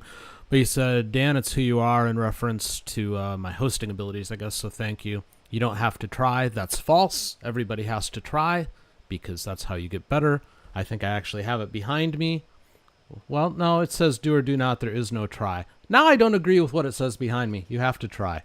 Doggone it. I got caught in a lie right there, I think, with that plaque. Well, whatever. Thank you for the 5. You want to also know if I get more from the donations through the website. The answer to that is yes, because that website is my property. I own it. The only thing that I have to pay there is the credit card fee. Whereas here at YouTube, they take 30%, but that's understandable because, hey, they're paying a whole ton of money to host the gigabytes upon gigabytes of video that we have here. I also wanted to point out, I got suckered into something this weekend. Sweet Tarts gummies. So I was in the store. I rarely buy candy. I rarely collapse to marketing. But I walk by this display of this stuff, and all of a sudden, I'm like James Woods in Family Guy going, ooh, candy. And I pick this thing up, and I bring it home. And this is legalized crack, folks. This stuff is amazing. They're tasty, and I'm probably going to finish the whole bag this show and then feel sorry for myself and regret my life the rest of the way because I'm trying to lose weight, not put it on. But if you want a bag of liquid, or not liquid, legal crack, Sweet Tarts gummies, they're wonderful. Anyways, and I'm not being endorsed or paid to say that, it just is. Let's go back to Judge Stevens. You're Lemarian Bean in 24 CR 2413. Does he need to go before you? Yes, already judged. Earlier, you pleaded guilty in 24 CR 2413. That's aggravated assault with a deadly weapon. A pre-sentence report has now been prepared. If the parties had an opportunity to review it, as you were here with Mr. Grover, your attorney. Yes, Was there sir. any corrections or changes to it? Yes, sir. Go ahead. I believe it was misunderstanding on the part of communication between the probation officer and Mr. Bean on the first page under defendant's version. And it states on the pre-sentence report, I pleaded to it, but I know for a fact that I didn't do it. I got to take God's hands. I got kids, and I know I can do great. I believe the misunderstanding occurred was this particular offense, Your Honor. The plea was to an aggravated assault with the use or exhibition of a deadly weapon. The weapon was not fired, but there was no doubt that there was a deadly weapon. The deadly weapon this occurred in Mr. Bean's apartment. It was his gun. He purchased the gun legally. And so there's no doubt that the gun was there, but it was not discharged. And I think what he intended, but it got lost somewhere in the translation, was he did not intend to shoot anyone and did not discharge the gun. I believe that if you ask him in the court, I expect to probably ask him, he was guilty of the offense of aggravated assault. He also possessed a deadly weapon, hence a firearm, but he exhibited it. It was not one of these cases where he actually used it.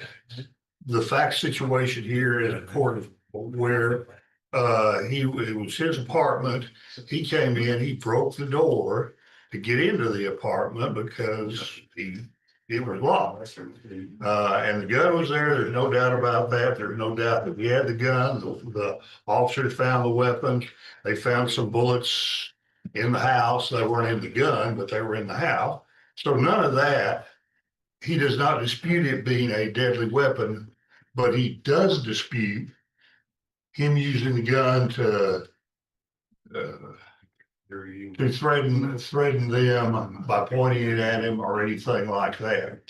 And I believe that it's just a misunderstanding between him and Miss Roach. And he is guilty. Of what? He's guilty of hold on. What he said and what you've said negates guilt. Your Honor, I believe that the gun was there and he had the gun, but he The did fact not that it use. exists isn't a crime. It's what he But did he with it. exhibited it. In the indictment, it states if he exhibits a deadly weapon, then and there exhibit a deadly weapon to wit a firearm during the commission of said assault. And I believe that's what he pled guilty to. No, He did that's not what it's, you're missing the most important part. He used it to threaten the lady. In its use. To threaten her with imminent bodily injury. You want me to read it? That's the statute. Well, that's what, did then and there intentionally or knowingly threaten the victim with imminent bodily injury. And did then and there use or exhibit a deadly weapon during the commission of the said assault. Yes, sir. Well, what did he do? He exhibited a deadly weapon. It says, I pleaded to it, but I know for a fact I didn't do it. I got kids and I know I can do great. So he's not admitting guilt. It's placed on the trial docket. I don't accept the deal like that. Can I speak, sir? I'm sorry, you said what you needed to say. We're gonna put it on the trial docket. Do you want to continue to represent him or we can get to trial quicker if you agree to release him, but there's no hedging being done in this court. You're speaking over the court. You'll have a chance to speak in a minute. It's what you talk. If you want to. Do you want to, are you gonna continue to represent him? Judge, I can represent him. I believe the fact though was that he did exhibit a deadly weapon. It That's was not a there crime. and- It's the way it was used. But I think. By threatening. He threatened another person. I don't have to read the statute. You know what it Sir, says. I understand, But his first words, I pleaded to it, but I know for the fact I didn't do it. He's talking about the indictment. It's not a question. He doesn't admit. But Next. Again, Your All right, Honor, what are we gonna do? I'm sorry. Do you I'm want to sorry, I represent him or not? apologize. I'll continue. I believe that when he exhibited a deadly weapon that committed the incident. All right, it's gonna be set for trial. I mean, I'm not gonna, I can't tell you that on that. Judge, let me talk to. No, Mr. sir. Dean. What do we Ask him do? if he wants We to- got other things to do. It's set for the trial docket. Do you want to represent him or does somebody else? Are you on? I will represent him, but I don't know if he wants me to represent him. He can represent you. It'll probably get to trial quicker if you agree to release him. What do you want? And he's appointed. So you want him to continue to represent you? I can replace him with someone on the trial docket wheel and get this to trial pretty quick. Please, sir. That's what we want to do. All right, so thank you. Find a good cause to replace and it will Yes, go to trial. Next is what? John Allen. Yes. John Allen, please. Who's on that? Mr. Allen does need to swear in the environment.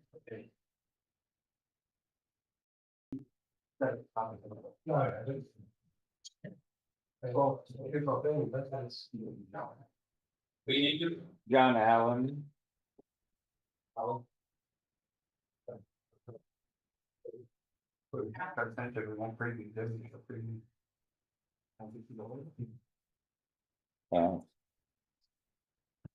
He's got 5 cases. So. What's he pleading to, Mr. Reynolds? Does he need to go in front of you? Yes, he does. You need to go right over here. I mean, say that again. Mr. Allen. 0420 and 0421. The last 2, sexual assault. Stuff you got? Child. He's up to white. This is a little bit of a tricky one. The has to plead to the second. Welcome. We were waiting on you. Yes, sir. What happened? Traffic bag? Let's go. You just. Let me see. I don't have any fun. Oh, sorry. There's a separate notice of enhancement filed. You will need to locate that for purposes of the plea.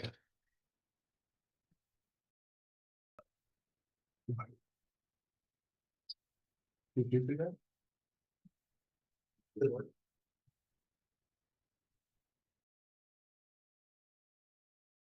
I'll put these three right over here that aren't going to be disposed of. I call 23 CL 420 and 421. The state of Texas versus John David Allen III. That's you. Yes, sir. Present. Mr. Reynolds, your attorney on the state's attorney. As the defendant waiver. Formal reading of these indictments and arraignments, can we proceed in some? He does, and you make it. You want to add something? The state has filed a notice of intent to use prior convictions as enhancement in a separate document. I think he's also pleading true to paragraph 2 and paragraph 3 in that document, along with each indictment.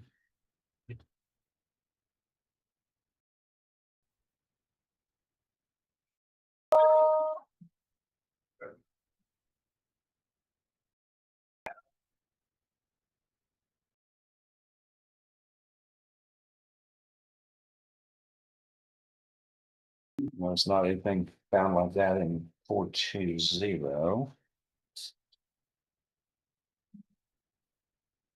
Here, use these for now. They're file stamped. Case number, girl. I don't have any of those in these two files, but Those are file stamped in 420, 421. that was 2 years ago, but they didn't make it into files. In the first one, something was filed, and duplicate and everything in the first file. It looks like it's in there in the first file, Judge. I mean, and I'm happy to reprint it if need be, but it's in the first file. Don't have this. This isn't a surprise. No, sir. No, it's not.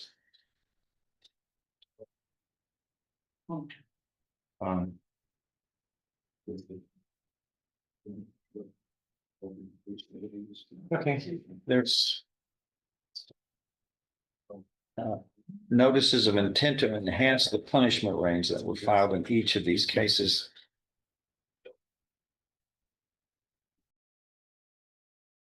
Which, are you familiar with this, sir? Yes, sir. No. States that before the commission of these two offenses in 420, 421, that it is alleged that you were finally convicted of indecency with a child on October 5th, 2001, and cause number 334-R in the 128th District Court of Orange County, Texas. So, Judge, that would enhance him to automatic life under 1242C. But we are, as part of this plea, foregoing that and entering pleas of true to the second and third enhancement paragraphs, which are would enhance to habitual punishment.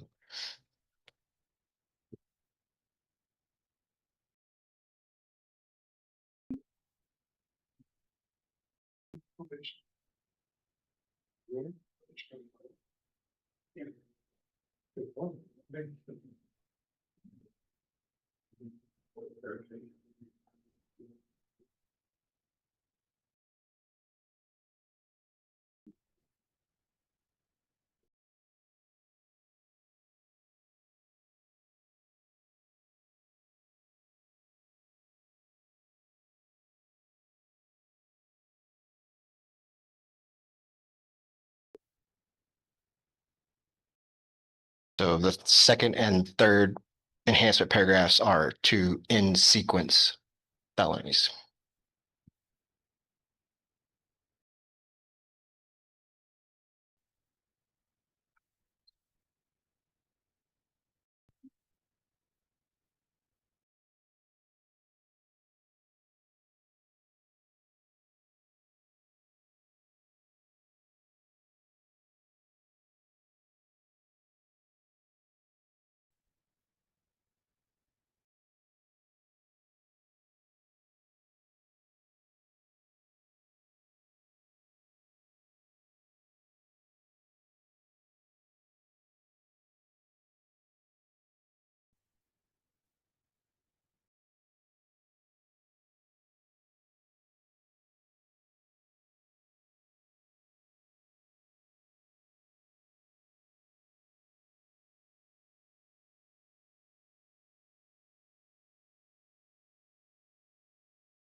as I understand this, you are seeking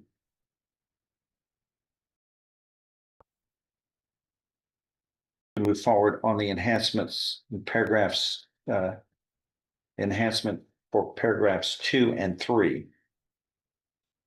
Yes, sir. From that separate notice filed. Okay. Is that your understanding of the plan? Yes, sir. We've been over that and he's agreed to be true to this.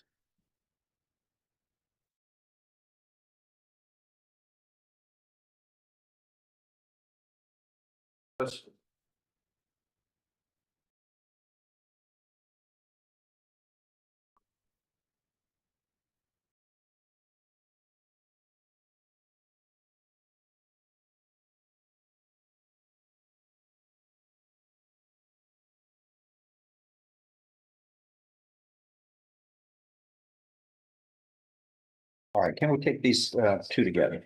Yeah. 420 and 421. Is that right? Yes, sir. No. In summary, Mr. Allen, each of these two indictments similarly allege that on or about December 2nd, 2022,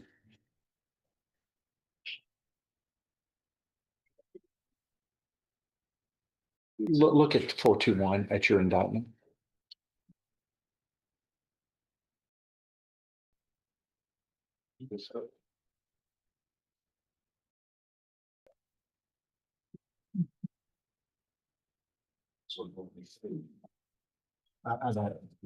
What's the problem? So the date of the indictment. The date is wrong. It's misdated. Says on or about December 2nd, 2002. That was 23 years ago. It's a typographical error. It's You think? 22. Okay. We'll agree to amendment and wait 10 days.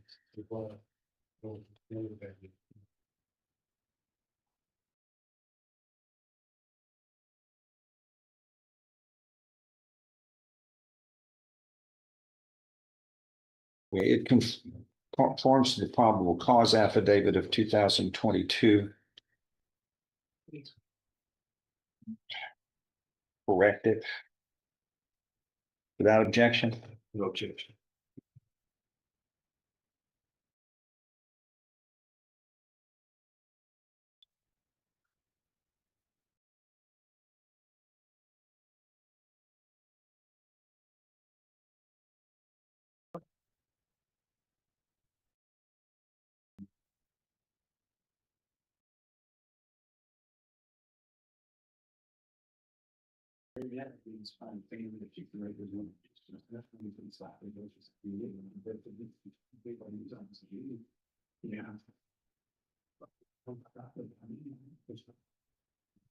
Okay, that's corrected without objection. In each of these indictments, again, this states that on or about December 2nd, 2022 in Jefferson County, Texas, you committed second-degree felonies of sexual assaults of a child.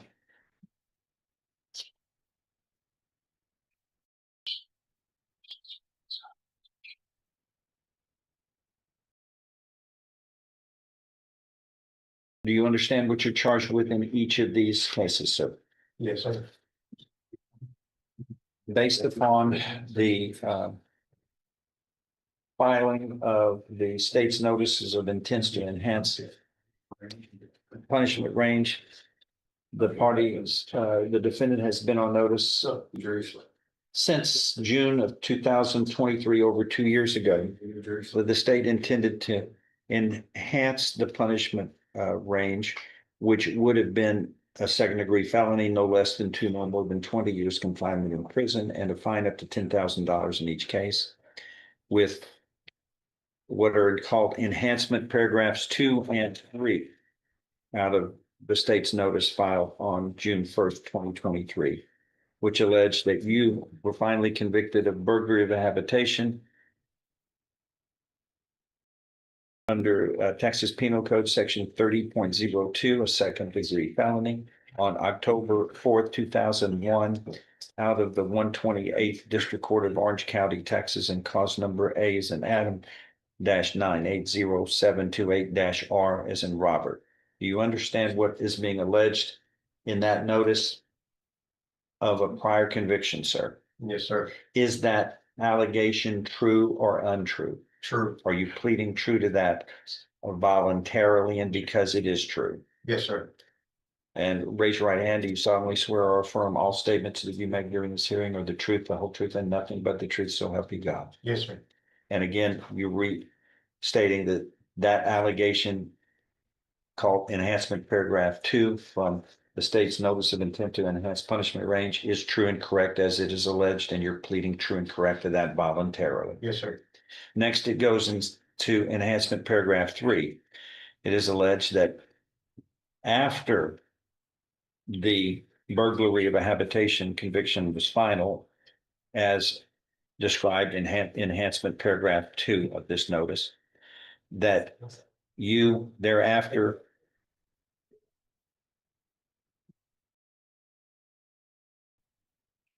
it's not alleged correctly, of course. This states after that became final, he was finally convicted of failing to register, and that's not the test. It would have, after it was final, it should be alleged that he actually committed and then was finally convicted of a subsequent crime. It doesn't. I believe the introduction paragraph to those two outlines that.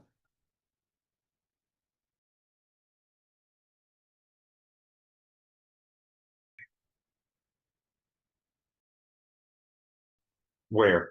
At the end of the first, no, beginning of the second page. I'm sorry, you have my copy, so I'm looking at mine. Here, you use this. End of the first page, additionally pursuant to, starting there.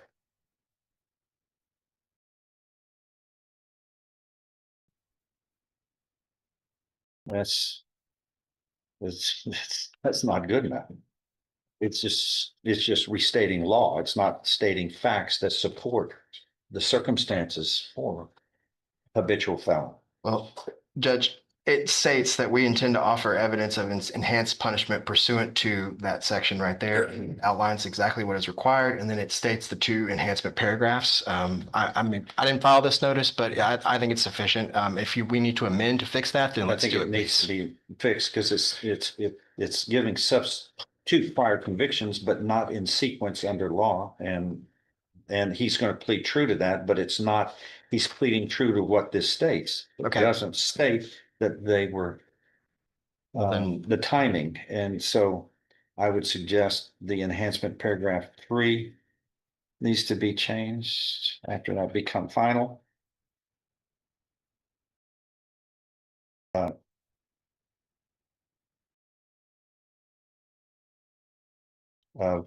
After his name, defendant committed the felony offense of and was finally convicted of blank. Yes, sir. Any objections? No objection, we'll wait 10 days.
Okay, I have this amended on this date, 7/14/25.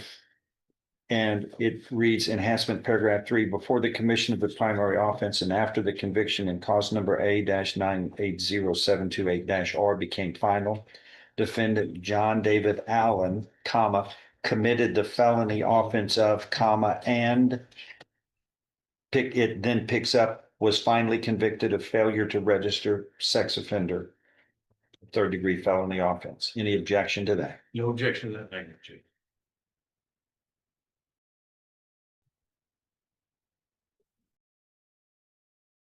Do you understand in enhancement paragraph 3 what this alleges, sir? That again, before that you committed the indictment in 23 CR 420 of the second degree felony of sexual assault of a child. You were convicted of burglary of a habitation that we talked about in October of 2001 out of the 128th District Court of Orange County, Texas. Thereafter, the enhancement paragraph 3 states that after that conviction in enhancement paragraph 2 became final, it is alleged that you committed the felony offense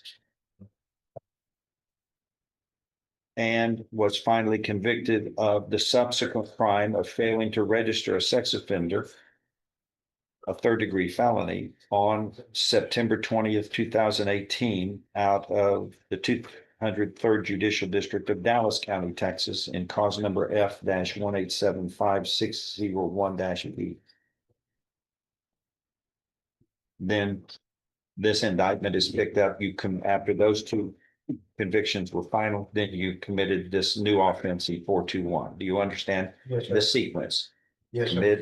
Committed the first offense, paragraph 2, then was finally convicted. Thereafter, you committed the second offense, the next offense, as listed in paragraph 3, were convicted.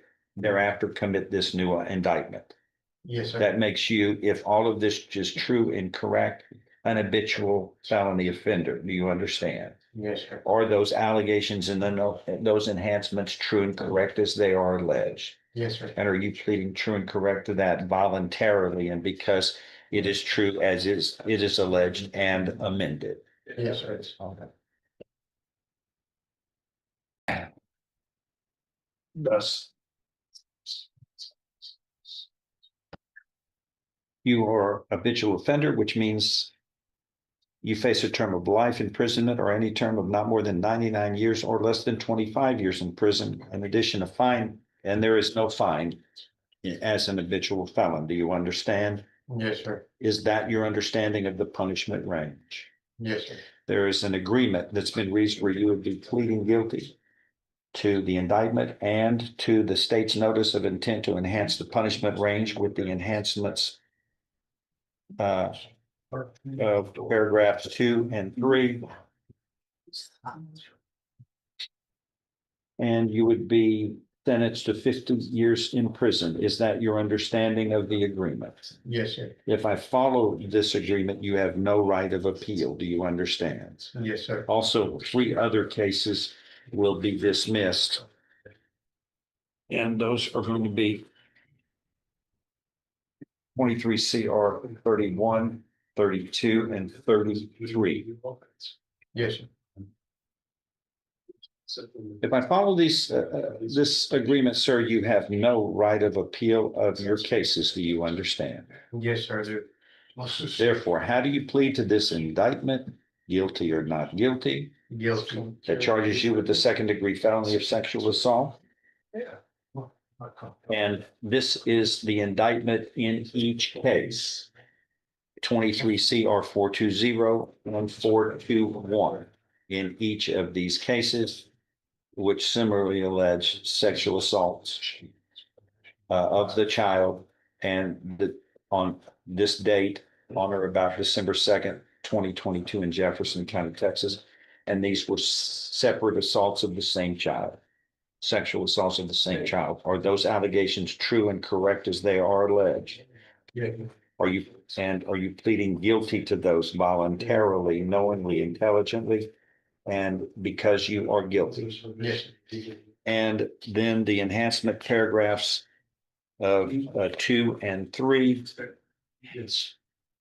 that we discussed, the burglary of the habitation in 2001, thereafter, the failure to register as a sex offender in 2018, committed in sequence. Again, are those allegations true and correct as to each of these indictments of enhancements and prior convictions? And are you pleading true and correct to those voluntarily and because those are true? Yes, sir. Pre-sentence, if I follow this agreement, again, you have no right of appeal of your cases, you understand? Yes, sir. Pre-sentence reports, please. So wait. I'm going to show you again what's marked as State's Exhibit 1 in each case. Did you sign those documents voluntarily, understand them, discuss them with your attorney, or the contents true and correct? Yes, sir. State's Exhibit 1 tendered into evidence in each case. Objection. Without objection, admitted. Among other things, this states you are mentally competent to enter your guilty pleas, which are freely and voluntarily made. You know what you've been charged with. The indictments have been read to you. You've read them. You were guilty of the crimes charged and any lesser included offenses. You were giving up your rights to a jury trial and the rights to the appearance, confrontation, cross-examination of witnesses. You were totally satisfied with the representation provided by your lawyer in these cases. All true, so help you God. Yes, sir. States Exhibit 1 in each case made a part of the record. And again, pre-sentence reports are winners. Yes, sir.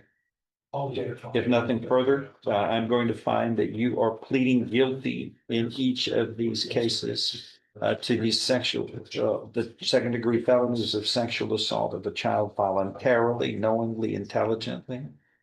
And you have pleaded true to enhancement paragraphs 2 and 3, which allege prior convictions in sequence of burglary of a habitation in 2001 and failing to register as a sex offender in 2018. Those are alleged, and you have pleaded true to those in the way they are alleged, which are actions taken in sequence that subject you to habitual felony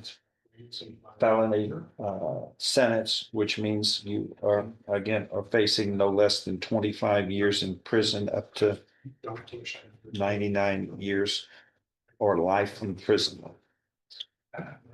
Is all of that true and correct, and is that your understanding? Yes, sir.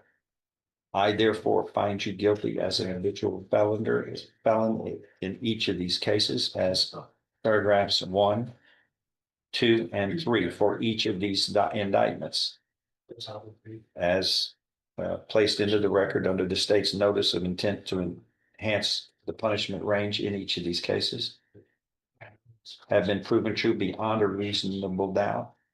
I now find you guilty beyond a reasonable doubt in each of these cases, and true beyond a reasonable doubt to allegations, enhancements, paragraphs 2 and 3. I am following this agreement. You were hereby sentenced to confinement in the institutional division of the Texas Department of Criminal Justice for each of these cases to a term of 50 years imprisonment, and these sentences shall run concurrently. Do you understand you as a convictee of a crime of sexual assault like this of children? You have registration requirements that you have to comply with in the state of Texas. Failing to comply and register as a sex offender properly under Texas law can subject you to further criminal prosecution. Do you understand? Yes, sir. Also, I think 3 other cases are to be dismissed as part of this agreement. Yes, sir. Anything else on this? Dot the i's, cross the t's. I think so. There's a misdemeanor. I'll take care of it. Judge, do you want the copy of the So this is the notice in 421. So do you want to duplicate your amendments to the notice in 420 on 421? Any objection to that, Mr. Williams? No objection. Will be done. Anything else? No, sir. Okay, thank you. Get the copies from the district. Okay.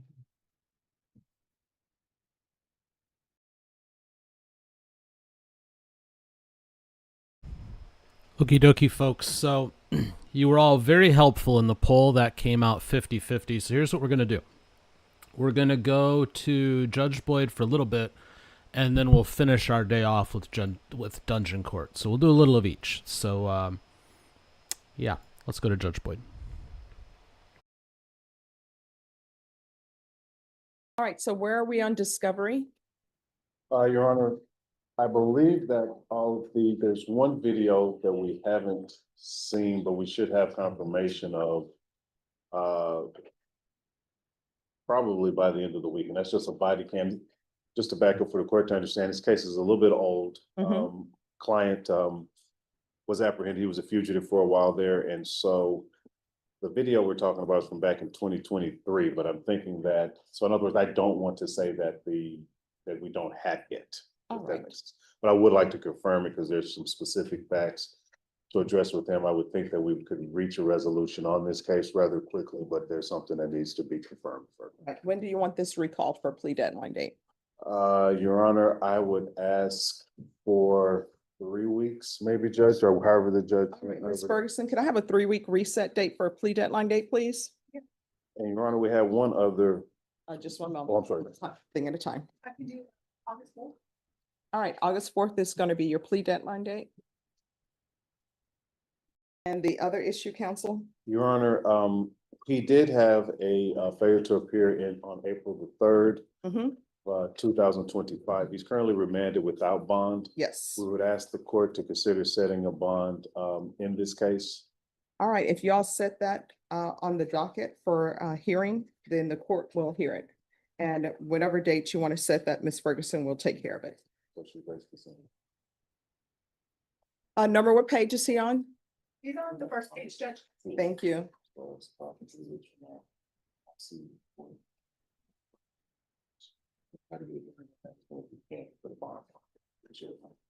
right, who's here on Esteban Tiarina? Counsel? Who's the attorney for Esteban Tiarina? That'd be me, Judge. Oh.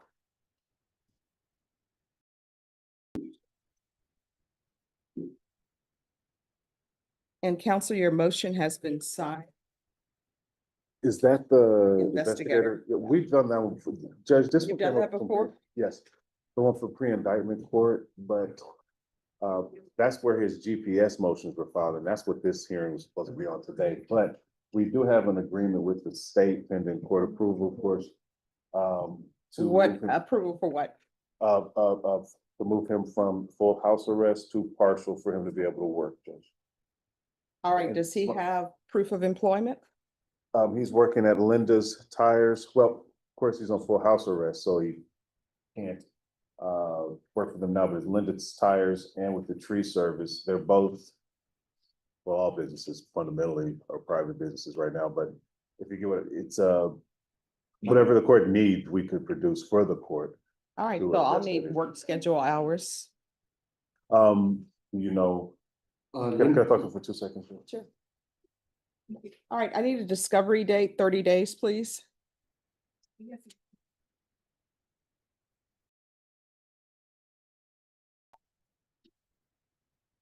Well, I guess. On Esteban Tiarina. Yes, ma'am. All right, that's okay. Your discovery is going to be August 14th. With regards to the court considering allowing you to work, I'll need a letter from your employer and I will need the work hours. So once that's been provided with me, your counsel can put you on the docket and we'll bring you back in at any time. At any time? Yes. If she could get that this morning before 12, could we possibly? Before 11:45. Before 11:45, which would be technically kind of close, but we'll reapproach this on it. All right, thank you. Thank you, ma'am. You're welcome. Thank you, Judge. You're welcome. And if there are any CPS records, if you all can make sure that you check for that, please.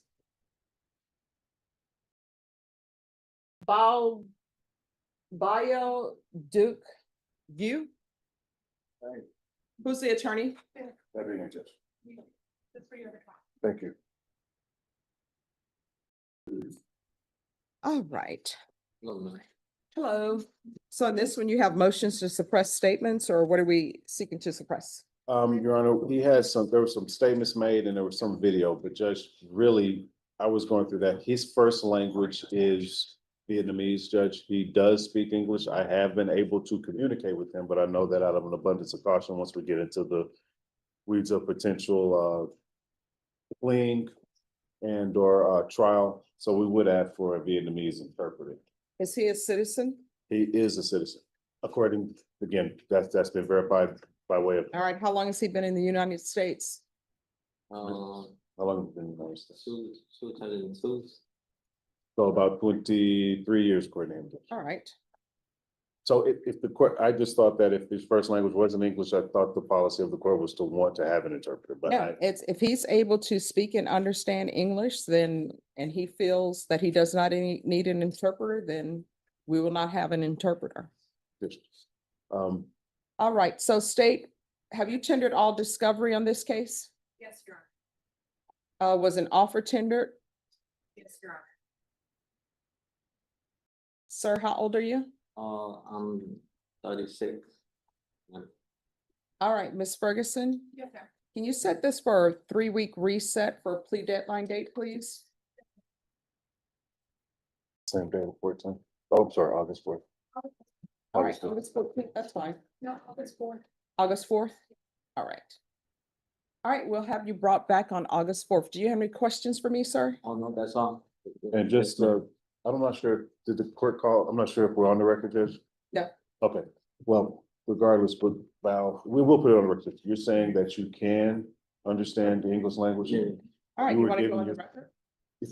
All right, 2 the seconds. court is calling 2025 CR 006190, 2025 CR 006189, 2025 CR 006191, State versus Bao Duc View.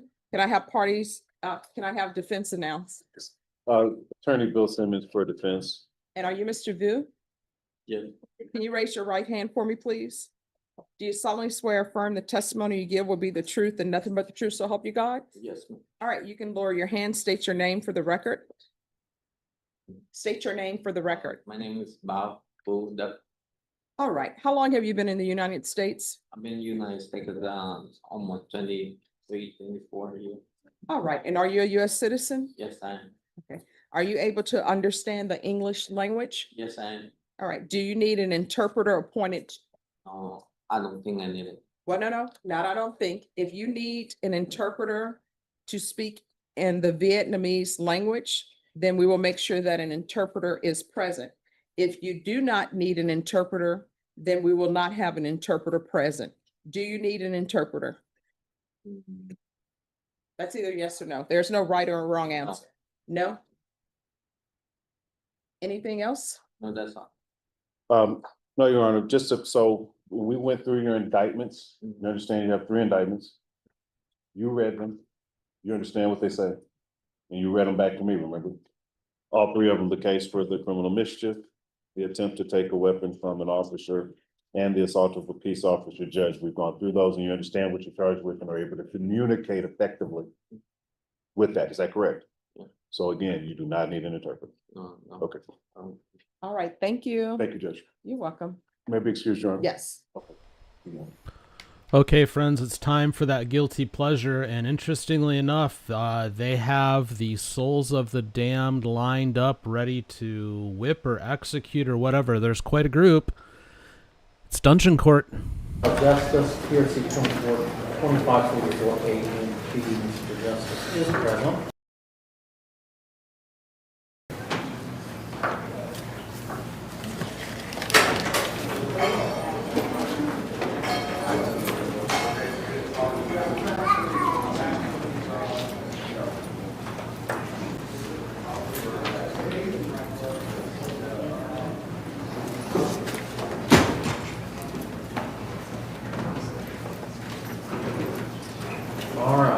Mr. Justice, overall, it's a pretty good report. I saw you, it seems you had a little hiccup, but you have managed to get yourself back on track, which is what we want to see.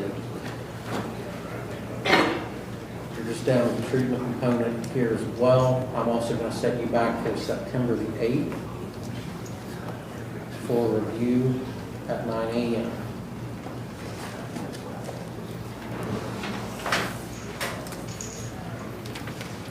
Alvin Lewis II. It's the State of Ohio versus Alvin Lewis II, PRC 25, A, B, and C. Mr. Lewis is present here this morning.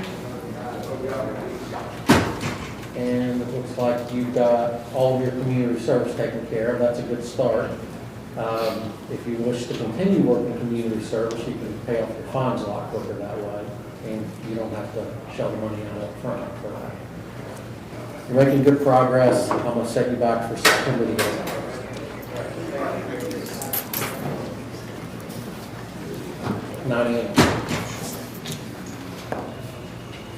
Thank you, sir. Thank you. Dylan Spence, the State of Ohio is Dylan Spence, PRC 24, 2330, A and B. Spence is present. Looks like you have paid off your fine, but you still owe your community service, and we don't have proof that you. I gave my probation officer proof when I came in this morning. I have 10 hours left to complete. I'm sorry. I gave my probation officer proof of my community service when I came in. Do you believe you completed your community service? I have 10 hours left. 10 hours left. Have you completed your VIP school? Yes. Okay. They should have sent the certificate last time we were in court. Okay. We don't seem to have proof of it in the file. So you may want to check with them and bring it to your probation officer. We were in here last time. They said the same thing. They verified that I did do it. They were supposed to send a copy over. Okay. There is a note in here from January, and it says LCR did school completion. Yes. Maybe it's just not in the file. Yeah. Okay. It did get scanned and computered on that. I'm going to go ahead and put a note here.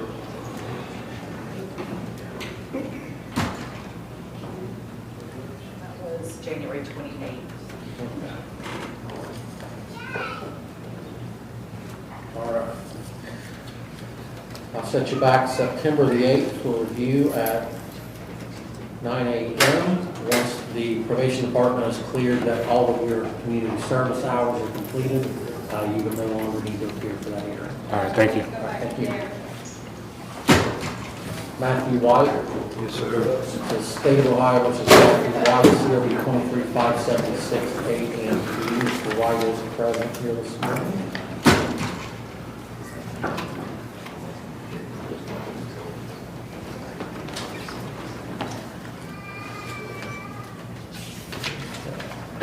And Mr. White, you're treating at Southern Hope. Yes, sir. I graduated inpatient there a couple months back. I'm still doing outpatient there to keep myself on track. Okay. I notice you've got good screens. Yes, sir.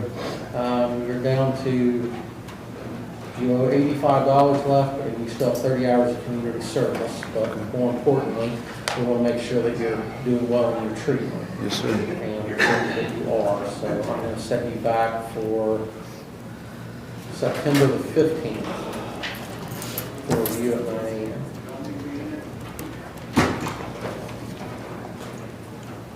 Thank you, Ron. Thank you. Thank you. Michael Ward. Barbara, thank you for gifting a membership. Very kind of you. Luckily, Devin already had one, so this one went to Derek Lewis. Derek, welcome. The emergency room. I told him I couldn't speak to the judge, but more than likely that's 7 days before we would be. All right, I'll note his failure to appear, but it sounds like there's a good reason for that. I did tell him to bring proof with him. It'll be a good warrant issue in 7 days if he hasn't appeared by then. Samantha Woods. Or excuse me, Sarah Woods. That's my sister. All right, this is State of Ohio versus Sarah Woods, CRB 22326, CRB 21686. Ms. Woods is present here this morning.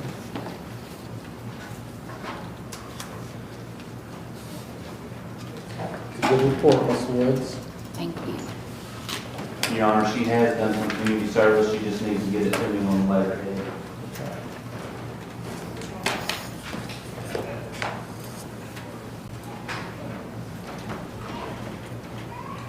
All right, Ms. Woods, I'm gonna set you back for September 15th for review at 9 a.m. Keep doing what you're doing. Your recovery is more important right now than community service, but we want to see what you're going through as well. Okay, thank you. Thank you. Christopher Roadcap.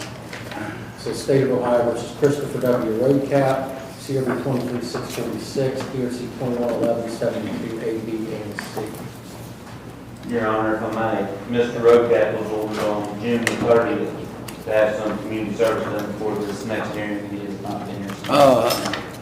I didn't know about the 4th of July. I didn't know if y'all was open or not. Well, So- for at this point, Mr. Roadcap, you were ordered to do it, you didn't, so I'm going to remand you into custody.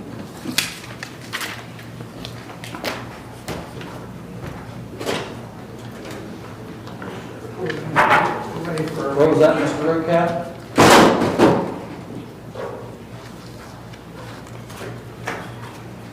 Mr. Roadcat.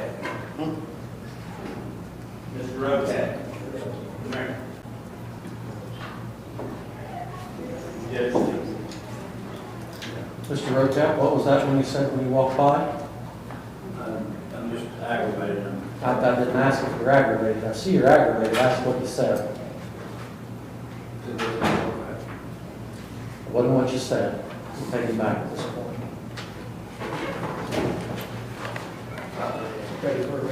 All right.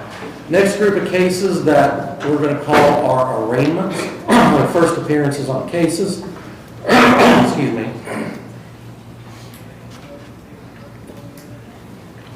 When you hear your name called, come down to the table on your right, and we will go through the charges that you've been charged with. You can enter one of the following pleas: guilty, not guilty, or no contest. A guilty means you're making a complete admission that you committed the violation as alleged. Not guilty means you're not admitting the violation that as said. And no contest means you're not admitting the violation, but you're not contesting the facts surrounding it either. And then if I think the state would have enough evidence, I could enter a guilty finding. You have the following rights before the court. You have the right to remain silent. Everything that is being said in here is being recorded. And if you say something to me because you think you want to tell me something that is against your interest, the state of Ohio can then use that against you. You have the right to reasonable bail. You have the right to have counsel appointed if you cannot afford one, to hire one on your own. And you have the right to force the state to prove each and every element of the charged offense beyond a reasonable doubt. State of Ohio versus John Cloninger, case number TRD 251700. John Cloninger, C-L-O-N-I-G-E-R. All right, this is State of Ohio versus John Cloninger, TRD 251700. John Cloninger. All right. Mr. Cloninger was cited to be in court at 9 a.m. this morning. He has failed to appear. The time is now 9:57 a.m.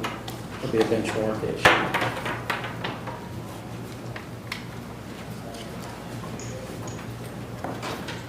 State of Ohio versus Ashley Hutchinson, case number TRD 251536. All right, this is State of Ohio versus Ashley R. Hutchinson, TRD 251536, which Ms. Hutchinson is present this morning. Ms. Hutchinson, it's alleged that on or about July 3rd, 2025 in Perry Township, that you were operating a motor vehicle on a suspended license. That's an alleged violation of Ohio Revised Code 4510.11A. That's a minor misdemeanor. Maximum penalty is up to $150 fine and court costs. Well, Your Honor, I have a blow and go in my car, so I don't know what happened.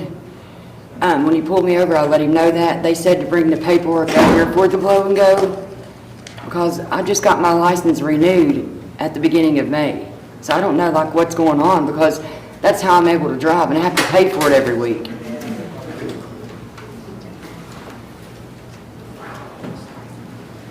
I have the paperwork here if you need it.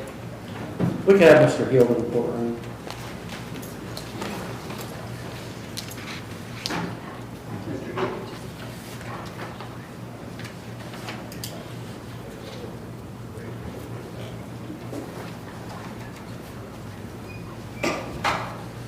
Mr. Hill, this is Ashley Hutchinson. This is a driving under suspension. It's alleged to be an OVI suspension from Kentucky on the ticket. She's indicated she's got paperwork showing that she's got a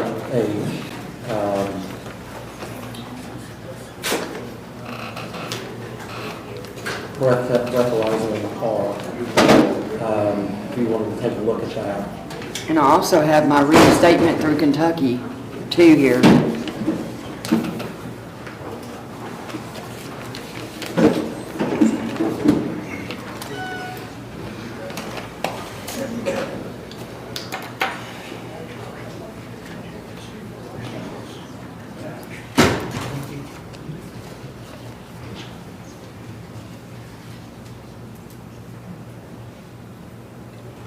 She's charged with driving on suspended license? Is that the charge? The remarks indicate that it's an OVI suspension from Kentucky, but it doesn't appear that it was charged as an OVI suspension.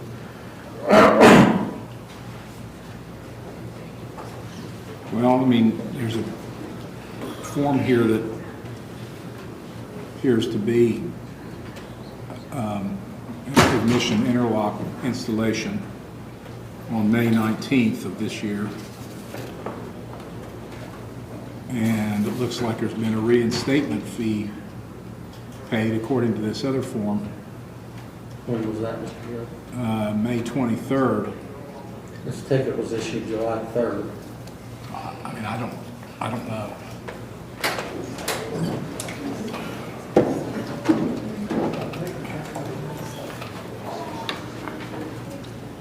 Do you want to have her run?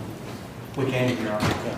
We're gonna recall this in a few minutes. We're gonna run and see if we're valid. Okay.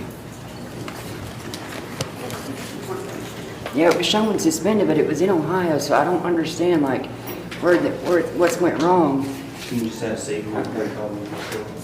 State of Ohio versus Zachary Ross, case number TRC 251704.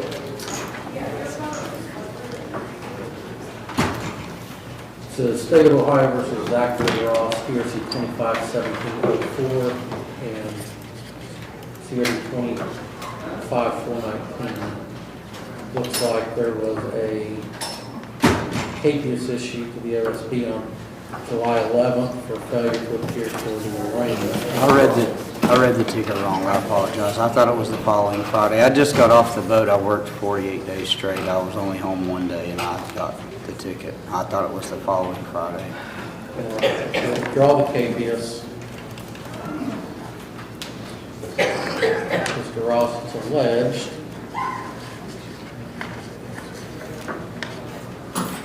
that on or about July 9th, 2025, you did being the parent, guardian, custodian, person having custody or control, or person in local parentis of a child under the age of 18, create a substantial risk to the health or safety of said child by violating a duty of care, protection, or support.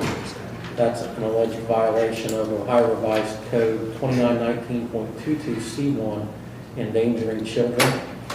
That is a misdemeanor of the first degree. Maximum penalty for that charge is up to 6 months in the Lawrence County Jail and up to $1,000 fine. Okay.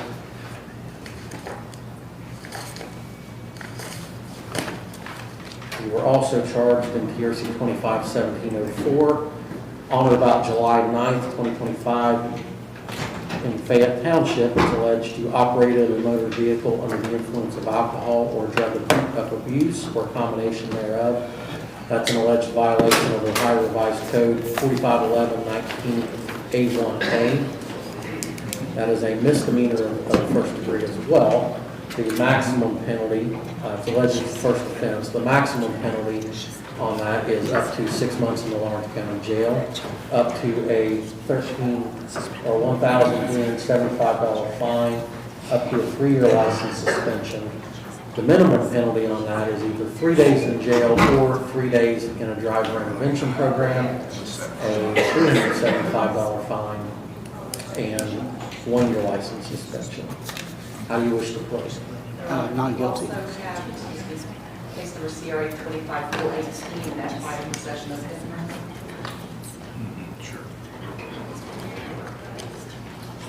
Had a remaining date of 7/11. I do have it, which is listed on the file. All right, and Mr. Ross, it's alleged on CRA 25418. It's alleged that on or about July 9th, 2025, you did knowingly obtain, possess, or use a controlled substance or controlled substance analog and said drug involved a fentanyl-related compound or a compound, mixture, preparation, or substance containing a fentanyl-related compound. That's an alleged violation of Ohio Revised Code 292511 AC11A. Possession of a fentanyl-related compound, that's a felony in the 5th degree. Felonies of the 5th degree carry up to 1 year in the Lawrence County Jail or 1 year in prison and up to a $2,500 fine. Do you have money to hire an attorney? I do. Okay. Are you intending to hire an attorney? Yes. Now, you have a right to have a preliminary hearing on this matter within 10 days. Now, if you can waive that right to have that within 10 days, if you feel like you need more time to hire an attorney. You still have the right to have a preliminary hearing, it would just not occur within the 10-day period if you wish to do so. You certainly have the right to have it within that 10-day period, and we can schedule it within that time frame. If that is up to you.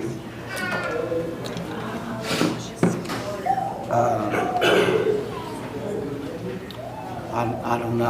I guess, would it be easier to waive it? I mean, I'm not sure. It gives you a little more time to hire an attorney if that's what you're intending to do. Okay, can we do that? Okay, I'll find that you've waived the 10-day time frame for a preliminary hearing. I'm going to enter not guilty pleas on the CRB 25419 and the PRC 251704, given that there is a felony involved with that. I'm going to, since you have appeared here today, I'm going to set you bond at, it's going to be $1,000 OR bond. Okay. That's going to be coupled with, I'm going to require you to meet with a substance abuse counselor for an alcohol or drug assessment. Okay. You're going to be required to follow up with any treatment requirements that they recommend. Yes. So if they recommend you do outpatient treatment, yes, you get to do that. If they say, hey, we think he needs inpatient treatment and it's a fentanyl-related compound, there's a high likelihood of that, you're going to have to do that. Do you understand? Yes, because I mean, I'm going to caution you not to say anything at this point. There's all sorts of treatment providers in the back. I have a place lined up if I have to go. Okay. Well, I'm going to order you to bring proof that you've done an AOD assessment when we come back. I'm going to set you, I don't want to go too far out.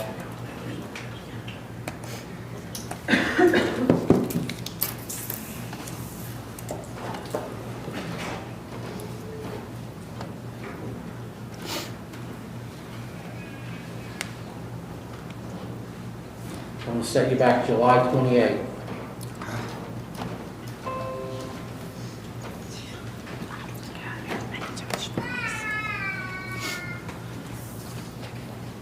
Your Honor. Yes. Will he need to go, he will probably need to go to the jail to get his fingerprints done also. And I will order as part of your bond that you go to jail to be fingerprinted. Okay. Thank you, sir. Come to jail today, just before the next hearing, because I know. Just goes on this day. Don't leave, I'll bring a copy of this out to you. All right, that'll be at 10 a.m. Mr. Ross on July 28th. I'll be here. All right, see you back at that time. All right, friends, time does fly when you're having fun, and I think we had fun today, all except for Pepto, perhaps, who just showed up 2 minutes ago. So you're going to have to hit the rewind button, I'm afraid, because there's things for all of us to go do, so we should probably go do those things. Thanks to all for everything that you did today. Super chats, memberships, merch purchases, having my back with a certain somebody on the pre-show. All that kind of stuff. It's really appreciated. And again, I hope you all had fun. We'll be back tomorrow, 10 a.m. Eastern, 7 a.m. Pacific, a half an hour earlier for channel members. If you're not a channel member, you should become one, because it's a good group and they really showed it off today. So it's appreciated. But yeah, go enjoy your day. We'll see you all tomorrow. Take care. God bless.